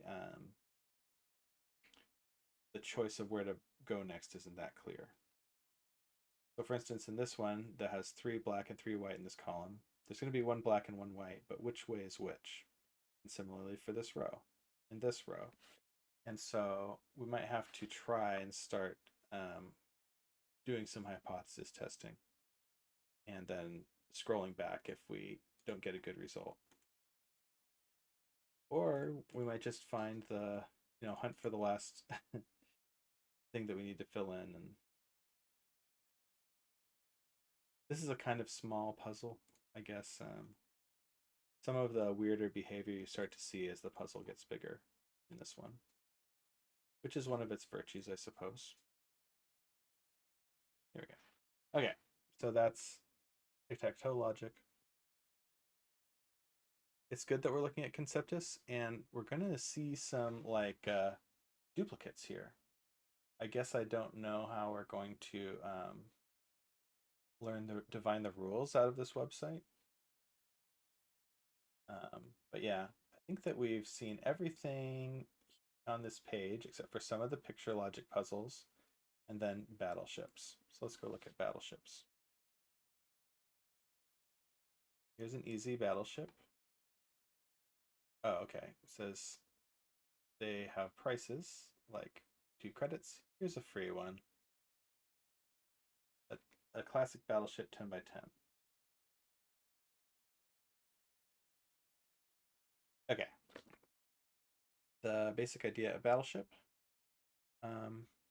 There is some, I think, online help here. Get started. Battleship is played by filling squares with ship or water. First click fills with water, second with a ship segment, and the third back to blank. When filling a square with a ship segment, it will turn gray, indicating it isn't known which part of the ship it's going to be. As they're surrounded with water, or the shape of the boat is forced, then it'll change to black. We have rows and columns that tell us how many ship segments are going to be in each row and column. We have a rule that ships can't share a side. And then we have a list of ships that we have to use. Here we go. Here we go. Yeah, I think that's it.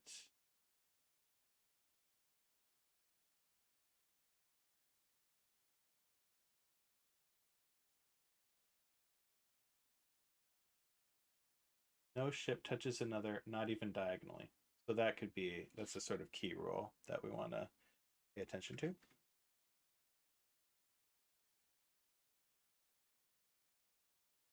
Here we go. Here's our battleship puzzle. Okay. So can't even touch this diagonally. So we were given that this is one of the sort of 1 by 1 ships. And we've got these other ships in our grid that we need to fill in somewhere. We're not sure exactly where, but we know that we'll get there eventually. We can see that these are squares, and so they form middles of some bigger ship, either the 3 or the 4. That's sort of the other clue that we've got here. Remember how ships can't be located diagonally from each other. So no matter which way you draw this ship, or however you end it, going left, right, or up or down, there can't be any ship that's diagonal of this ship or touching it. So we can actually call these all empty water right away. We know that we've got 1 in this row, and that's satisfied. So this is all empty water. We know that we got 1 in this column, so this is all empty water. I think that we've got to assign ship to both of these sides because this is a square in the middle. And because this is empty water on this side of the square, we've got to assign ship to both of these sides as well. Can't touch on diagonals. Okay. Same thing happened here. And we can't touch on diagonals. So one interesting thing about the remaining shape of the puzzle is that we've got to fit this 4 in here somewhere, either in a row or a column. And there's got to be a segment of length 4 that it will fit into. So really the only 2 candidates left are this row and this column that both have 4s in them. They could have even more. And then it can be anywhere along this area or right here. Those are sort of our only 2 options. This column has a 4. You can see that one of them has already been consumed and that there's no contiguous segment of 4 to hide that ship in. Also, we've got our battleship, but then we've got a lot of other little ships as well. And so we're going to come into situations where we know that we can't put a 1 by 2 ship in this row or this row. But maybe they would fit in some column or something like that. This column has 2 battleship segments. Oops, there we go. And that was satisfied already. This has 1 battleship segment. That's been satisfied already. Oh, look what happened here to our battleship row. There isn't a segment of 4 anymore for us to put our battleship. So we're actually forced to stick it right here. This is the only remaining segment that has 4 for us to fit a battleship in a row or column that also has that space of size 4. We've satisfied this row. We've satisfied this row.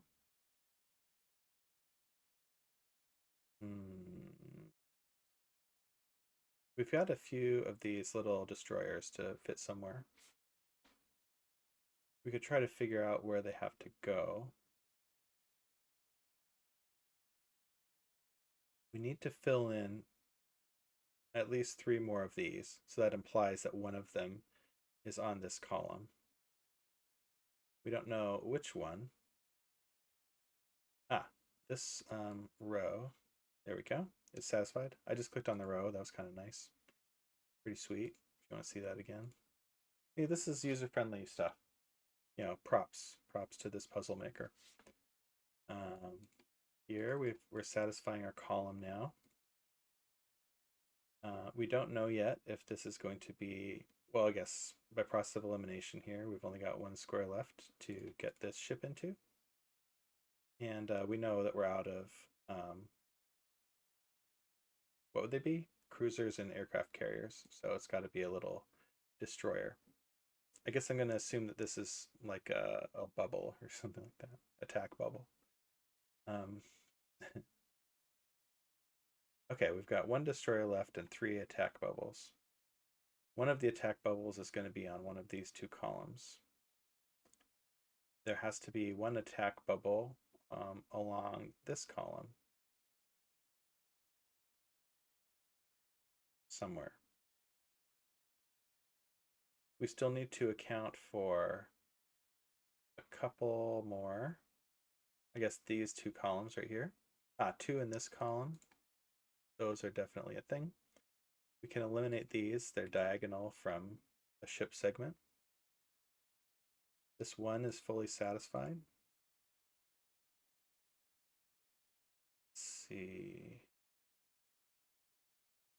We need 1 more for this row, 1 more for this row, and we need to fit a destroyer somewhere. We can't do it in this area right here, or in this area right here, because their columns would be oversubscribed. It has to be over here, either on this side or this side. The 4 is fully subscribed, so this is where our last destroyer goes. This row is done. This column is done. We have to put it in this column, this row rather. This column is done, and here's our last one. There you go. 748. But yeah, so that's how battleships works, essentially.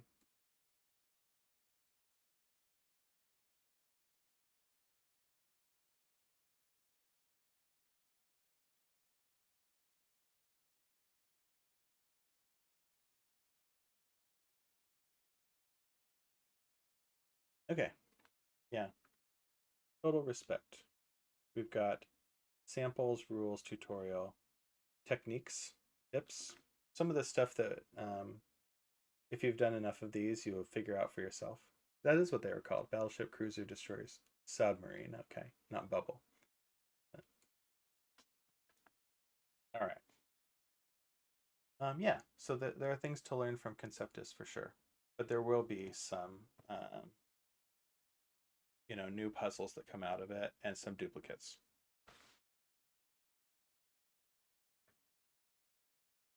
Defer phase 4.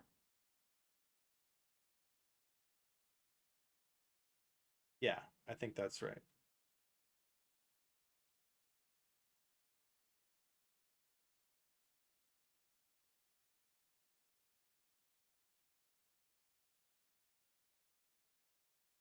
Yeah, there was high overlap. We looked at Conceptus and there was high overlap with Nikoli.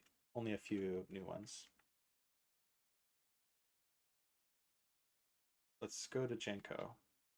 We haven't looked at this, but that is where it wants to go.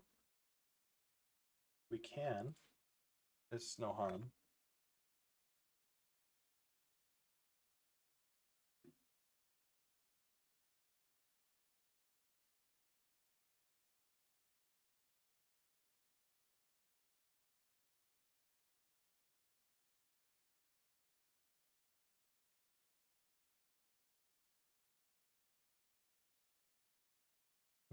There are some that we've already seen, and then this is a more comprehensive one.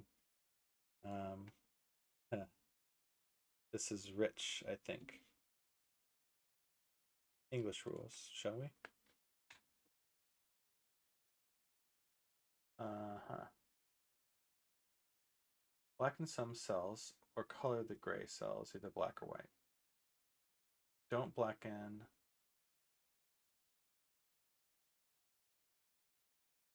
How many black cells can be seen? Can't cover area of 2 by 2 in the black cells, and the black cells must cover a single orthogonally connected area. Interesting. It's sort of like a reverse of some of the other ones.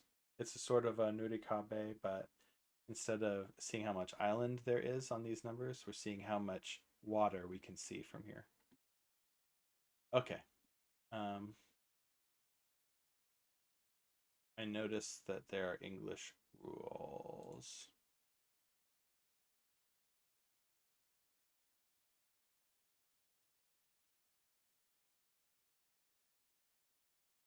I'm sure it's going to do that.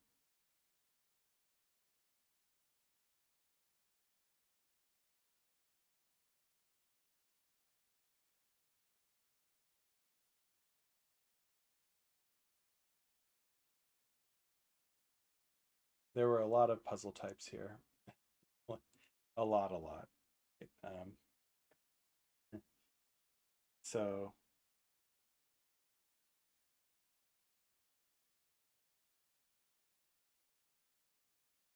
approximately 50 in this box. 100, 200, 250.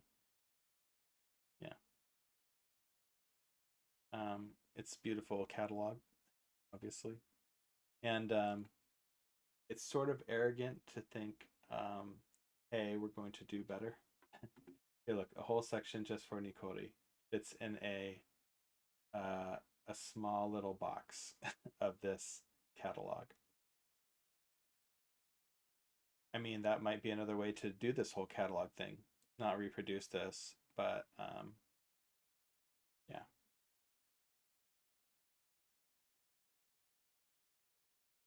Just look it up in Janko and see if we find it. But maybe I'm not seeing like the copyright. Oh,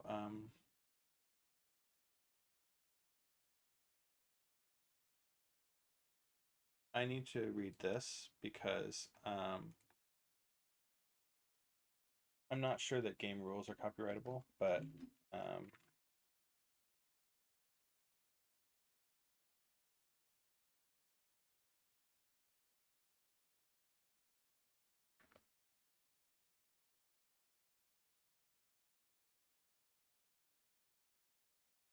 we create all the scripts, most of the applets, and many of the puzzles ourselves. Other puzzles are published with the permission of their respective authors. The puzzles created by us are subject to the following license: Creative Commons, Attribution, Non-Commercial Use, and Share Alike.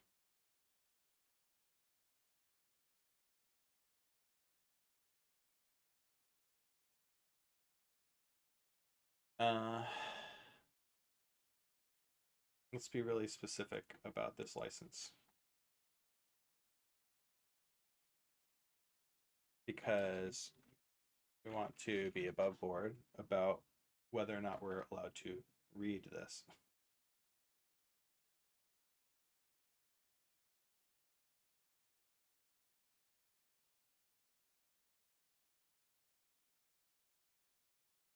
Because even if we're referencing it as negative space for our designs to avoid, we want to make sure that that's allowable. I think so, but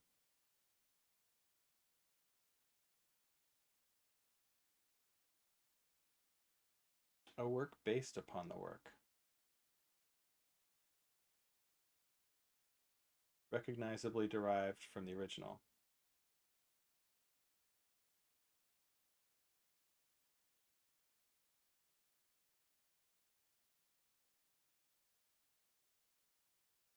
The original and copies of the work or adaptation. So we don't have permission to adapt any of their puzzles for commercial purposes.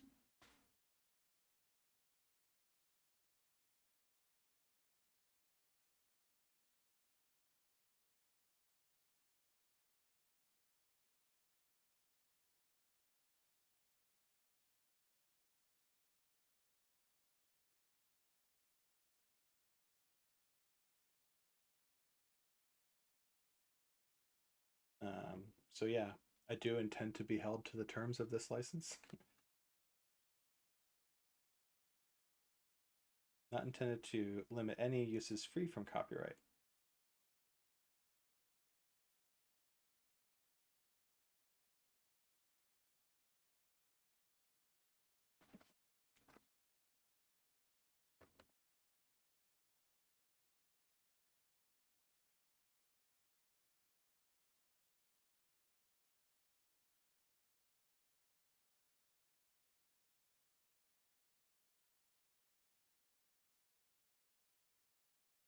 We're not publicly performing the work when we're studying the rules, I don't think.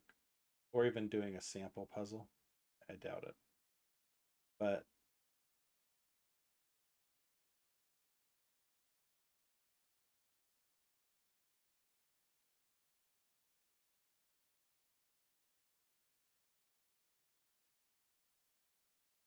okay. Uh,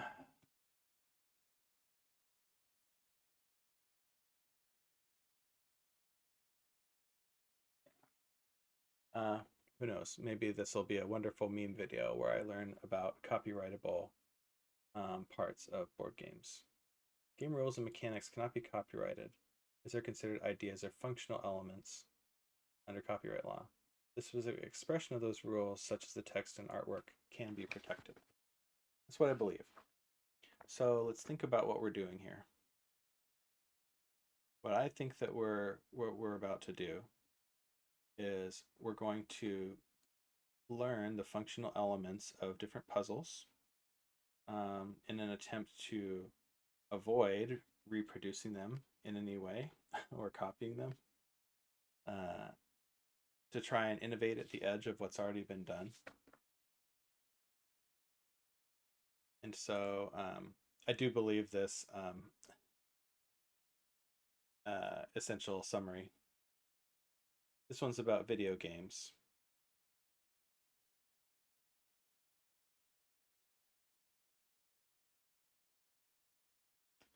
It believes that most video game rules are eligible for thin copyright protection, a reliable means of preventing video game cloning, which we don't have today. Interesting.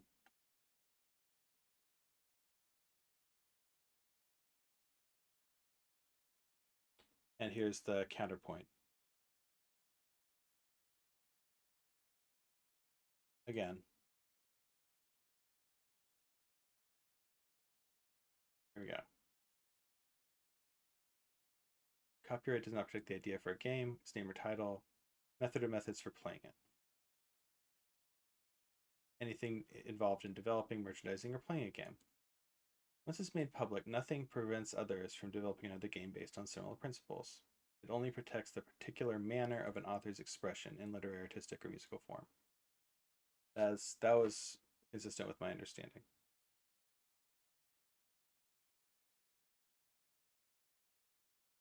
FL 108. The backside of this form letter describes the options for registering copyrightable portions of games.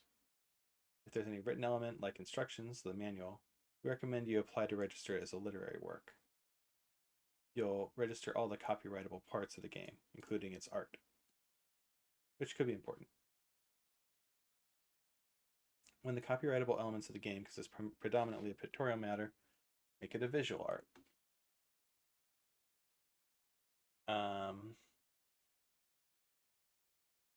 If it's a big size, that's pretty big, 1 foot by 2 foot by half a foot, then you don't submit the entire game. You submit identifying material, like photographs of all of the bits in the box and the copyrightable part. All right. There we go.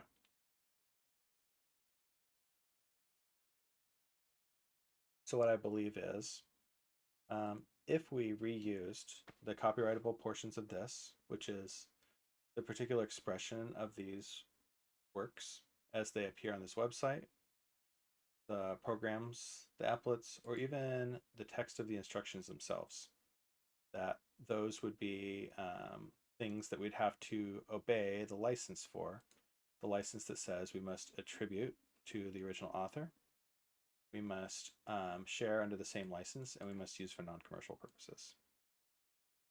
But yeah, even the mechanics themselves can't be copyrighted, and certainly learning the mechanics isn't copyrighted.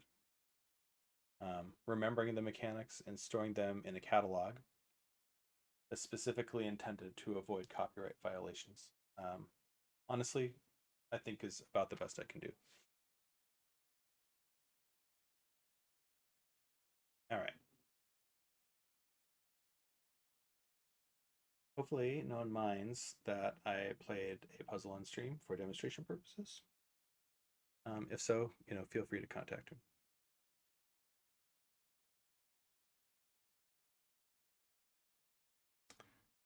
Some of these are familiar.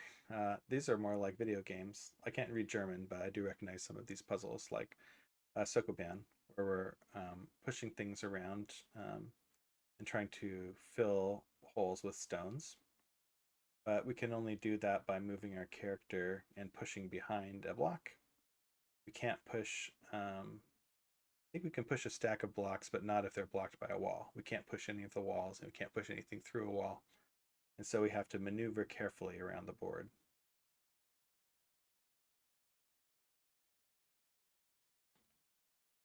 So yeah, it's sort of funny to see this start and solution.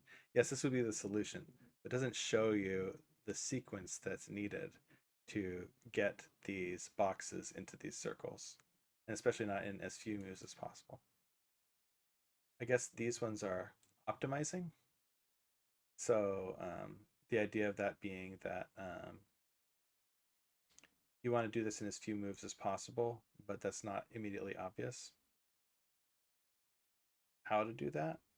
And you can finish the solution, but you can do it in a kind of slow way.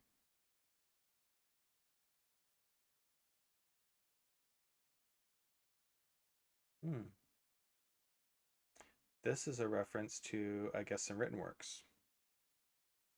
So these aren't all like, 2D grid puzzles. Here's a bunch of more Nikoli puzzles we haven't tried to solve yet.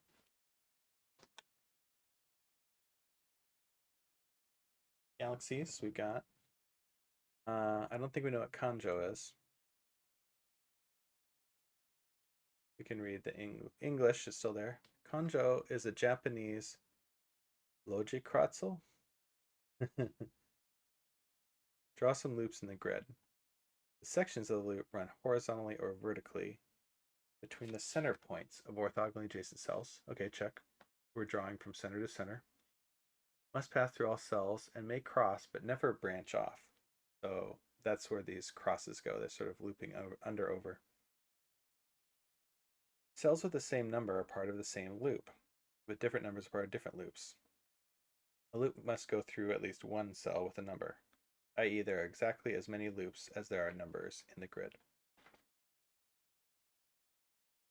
So we can see this loop for 5 crossing the loops for 2.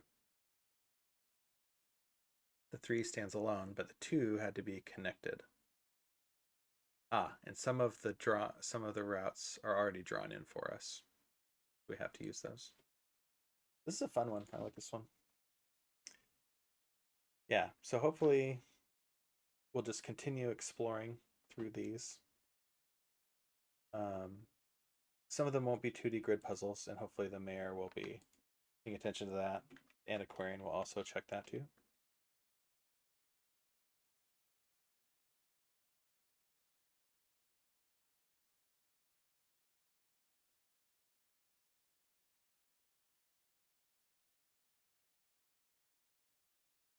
All right.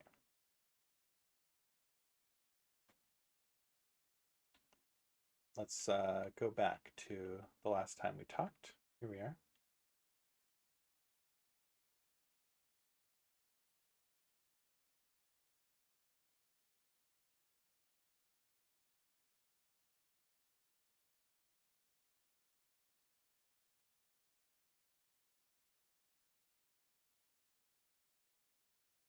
Yep. kick off those 3 wave 1 branches in parallel. That's fine.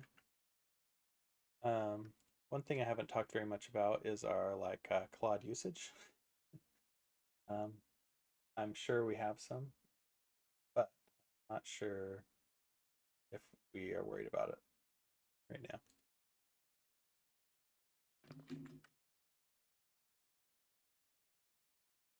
Oh, right.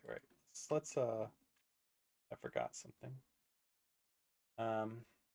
Some of these things might expose stuff that I don't want to be exposed. Totally forgot. Let's try again.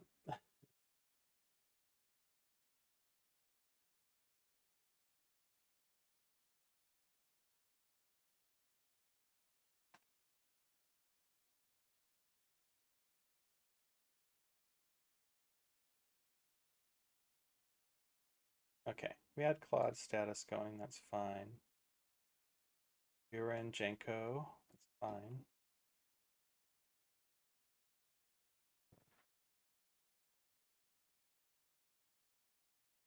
Sure. This is a big site, so I'm sure it's going to take a while to translate it from German into English.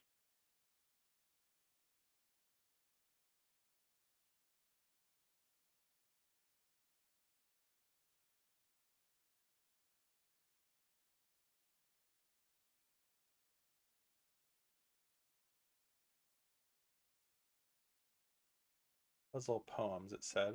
I don't think that's. Yeah.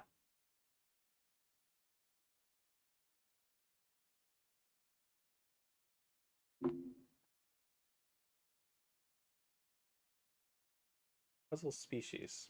That's an interesting way to look at it.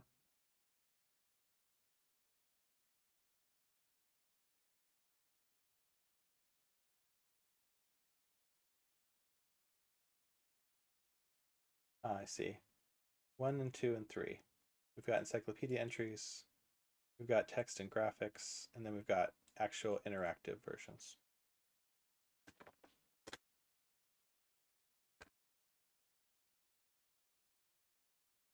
And they're still going strong. I see. They have numbered puzzles for each one of these. So we've got 1,200 Slitherlinks, we've got 900 Hitoris, and so on. So yeah, I guess I've got to recommend enjoying this site as well.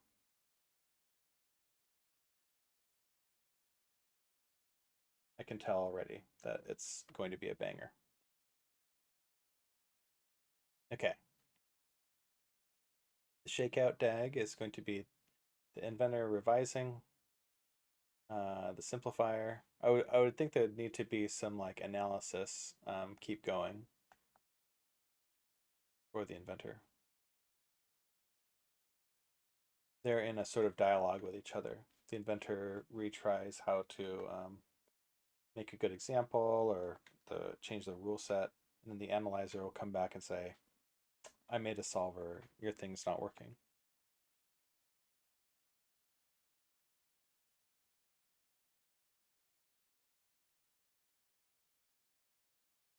Parallelism is bounded, that's nice.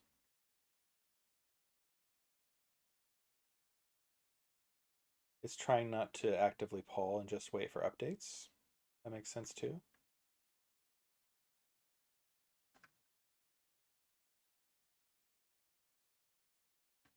Here's an update. The simplifier review is done. It requested changes for refactoring. The code core is good. This is a useful first pass for the rig, meaning that I guess that we're learning what we want to learn. We got a real review. Although it's sort of a review that was written down on disk, right? We're not interacting with GitHub yet or anything like that, which would be a way to memorialize all of this back and forth of proposed new puzzle types, code reviews, that kind of stuff.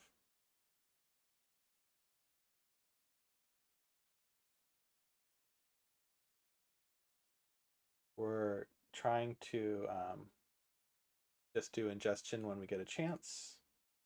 It's throttled behind the inventor and simplifier.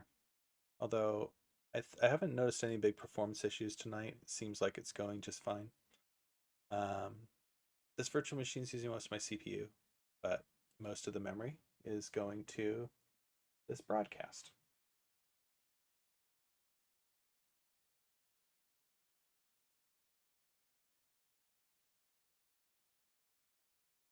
Yeah. So honestly, what's my assessment right now of how this system is working? I think number one, we learned some valuable things about our business tonight. There are just vast number of puzzles that have been created, and there's lots of people that are creating them for fun. At the same time, there is a really tried and true business model.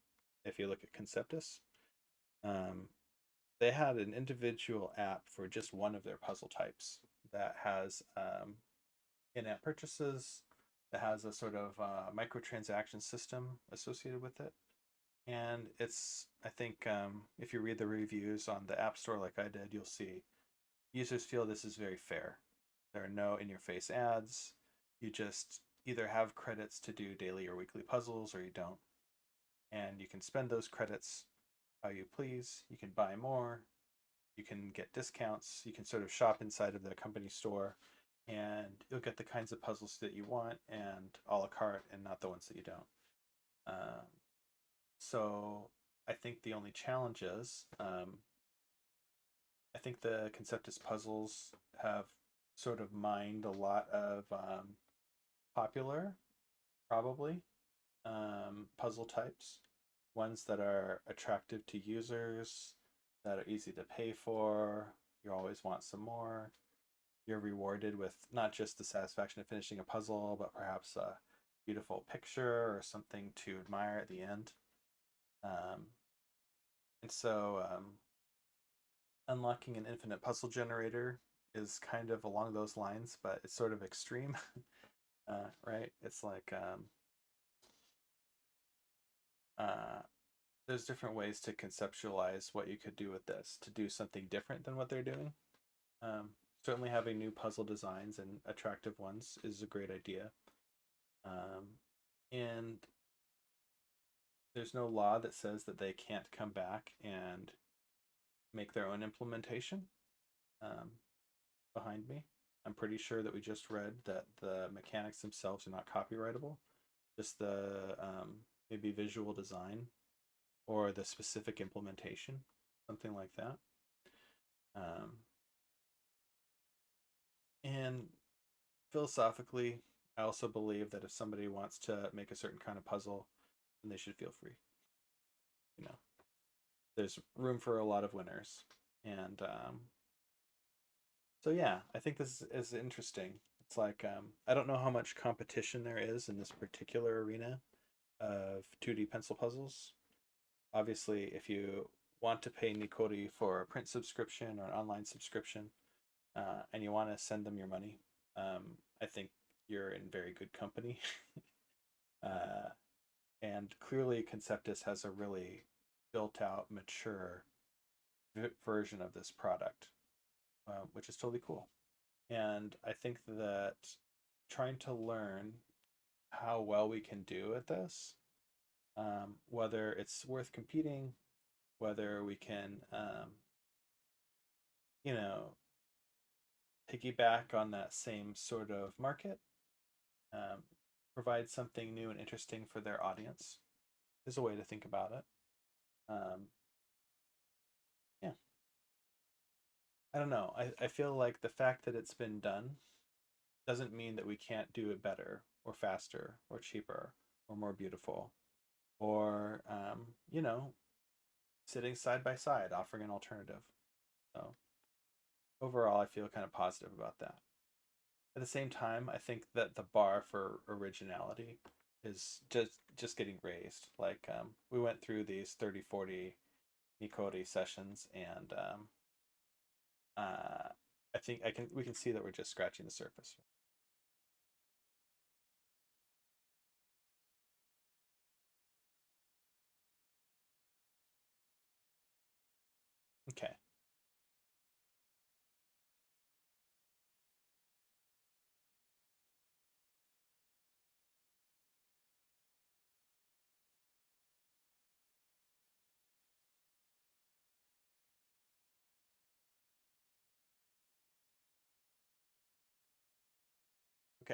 So the inventor is not able to iterate. Yep, it's getting starved because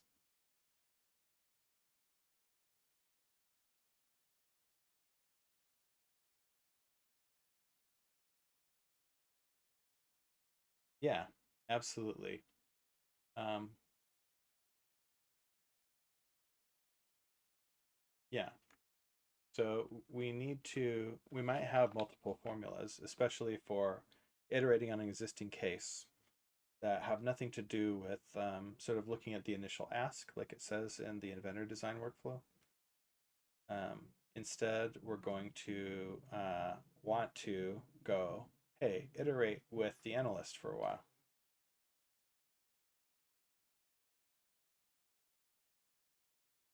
So I definitely believe that we should be choosing option one.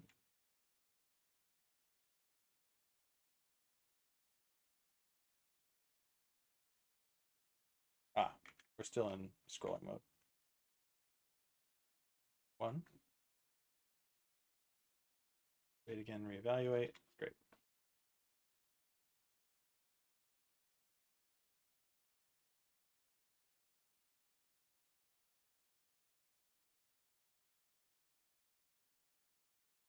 And it's so cool that we were able to find the need for a missing formula and start writing that procedure.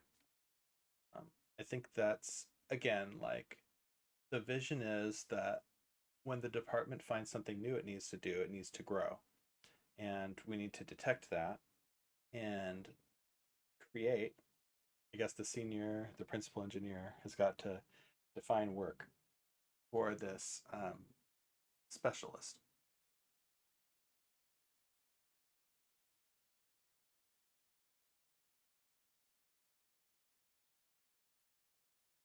Sorry, I'm getting some hiccups. The old clock on the wall is telling me that have we done enough for one session or two sessions? 4 hours earlier, and now we're at 2 hours. But I think that besides what we're doing around puzzles, what we're also doing is we're learning the meta procedures that we needed to start defining a rig that could do anything that we set it to. And I think that's sort of the more fascinating process. Um, you know, it's taken a while to start seeing any results, some content. But I feel like we're starting to get back to content a little bit, but we had to go there by going really meta and making the thing that makes the thing that makes the thing that finally does the work. Um, and what we're hoping is that we don't have to start from scratch up here again. That instead we're creating patterns that are going to be reused to start new departments, kick off new agents, onboard new agents, that kind of thing.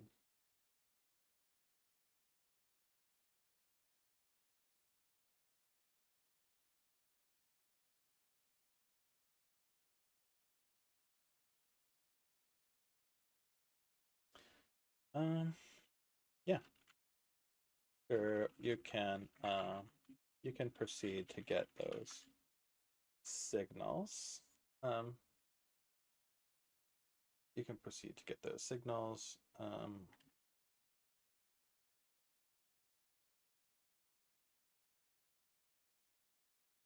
Mhm. And feel free to work on the new inventor formula. It seems like uh, detecting this need for a formula could happen in different parts of the stack. Need for a formula, then writing to cover the gap could happen at different levels of the stack. Evaluate whether the mayor is the right actor to write such formulas.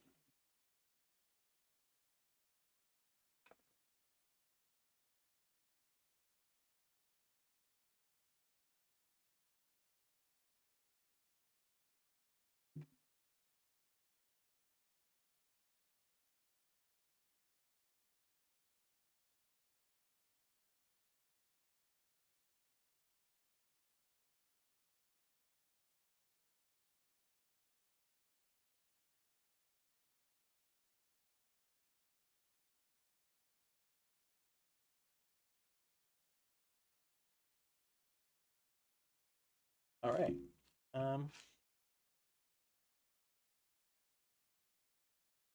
Let's have it answer this one more question. I'll try to make sure that it's actually working on the new inventor formula and this meta question of what to do to cover gaps in a department. It sort of seems like the department should have to figure that out. That's the human model, right? It's like, hey, we're assigned some work. We really think it's for us, but we don't know how to do it. So there's a period of exploration.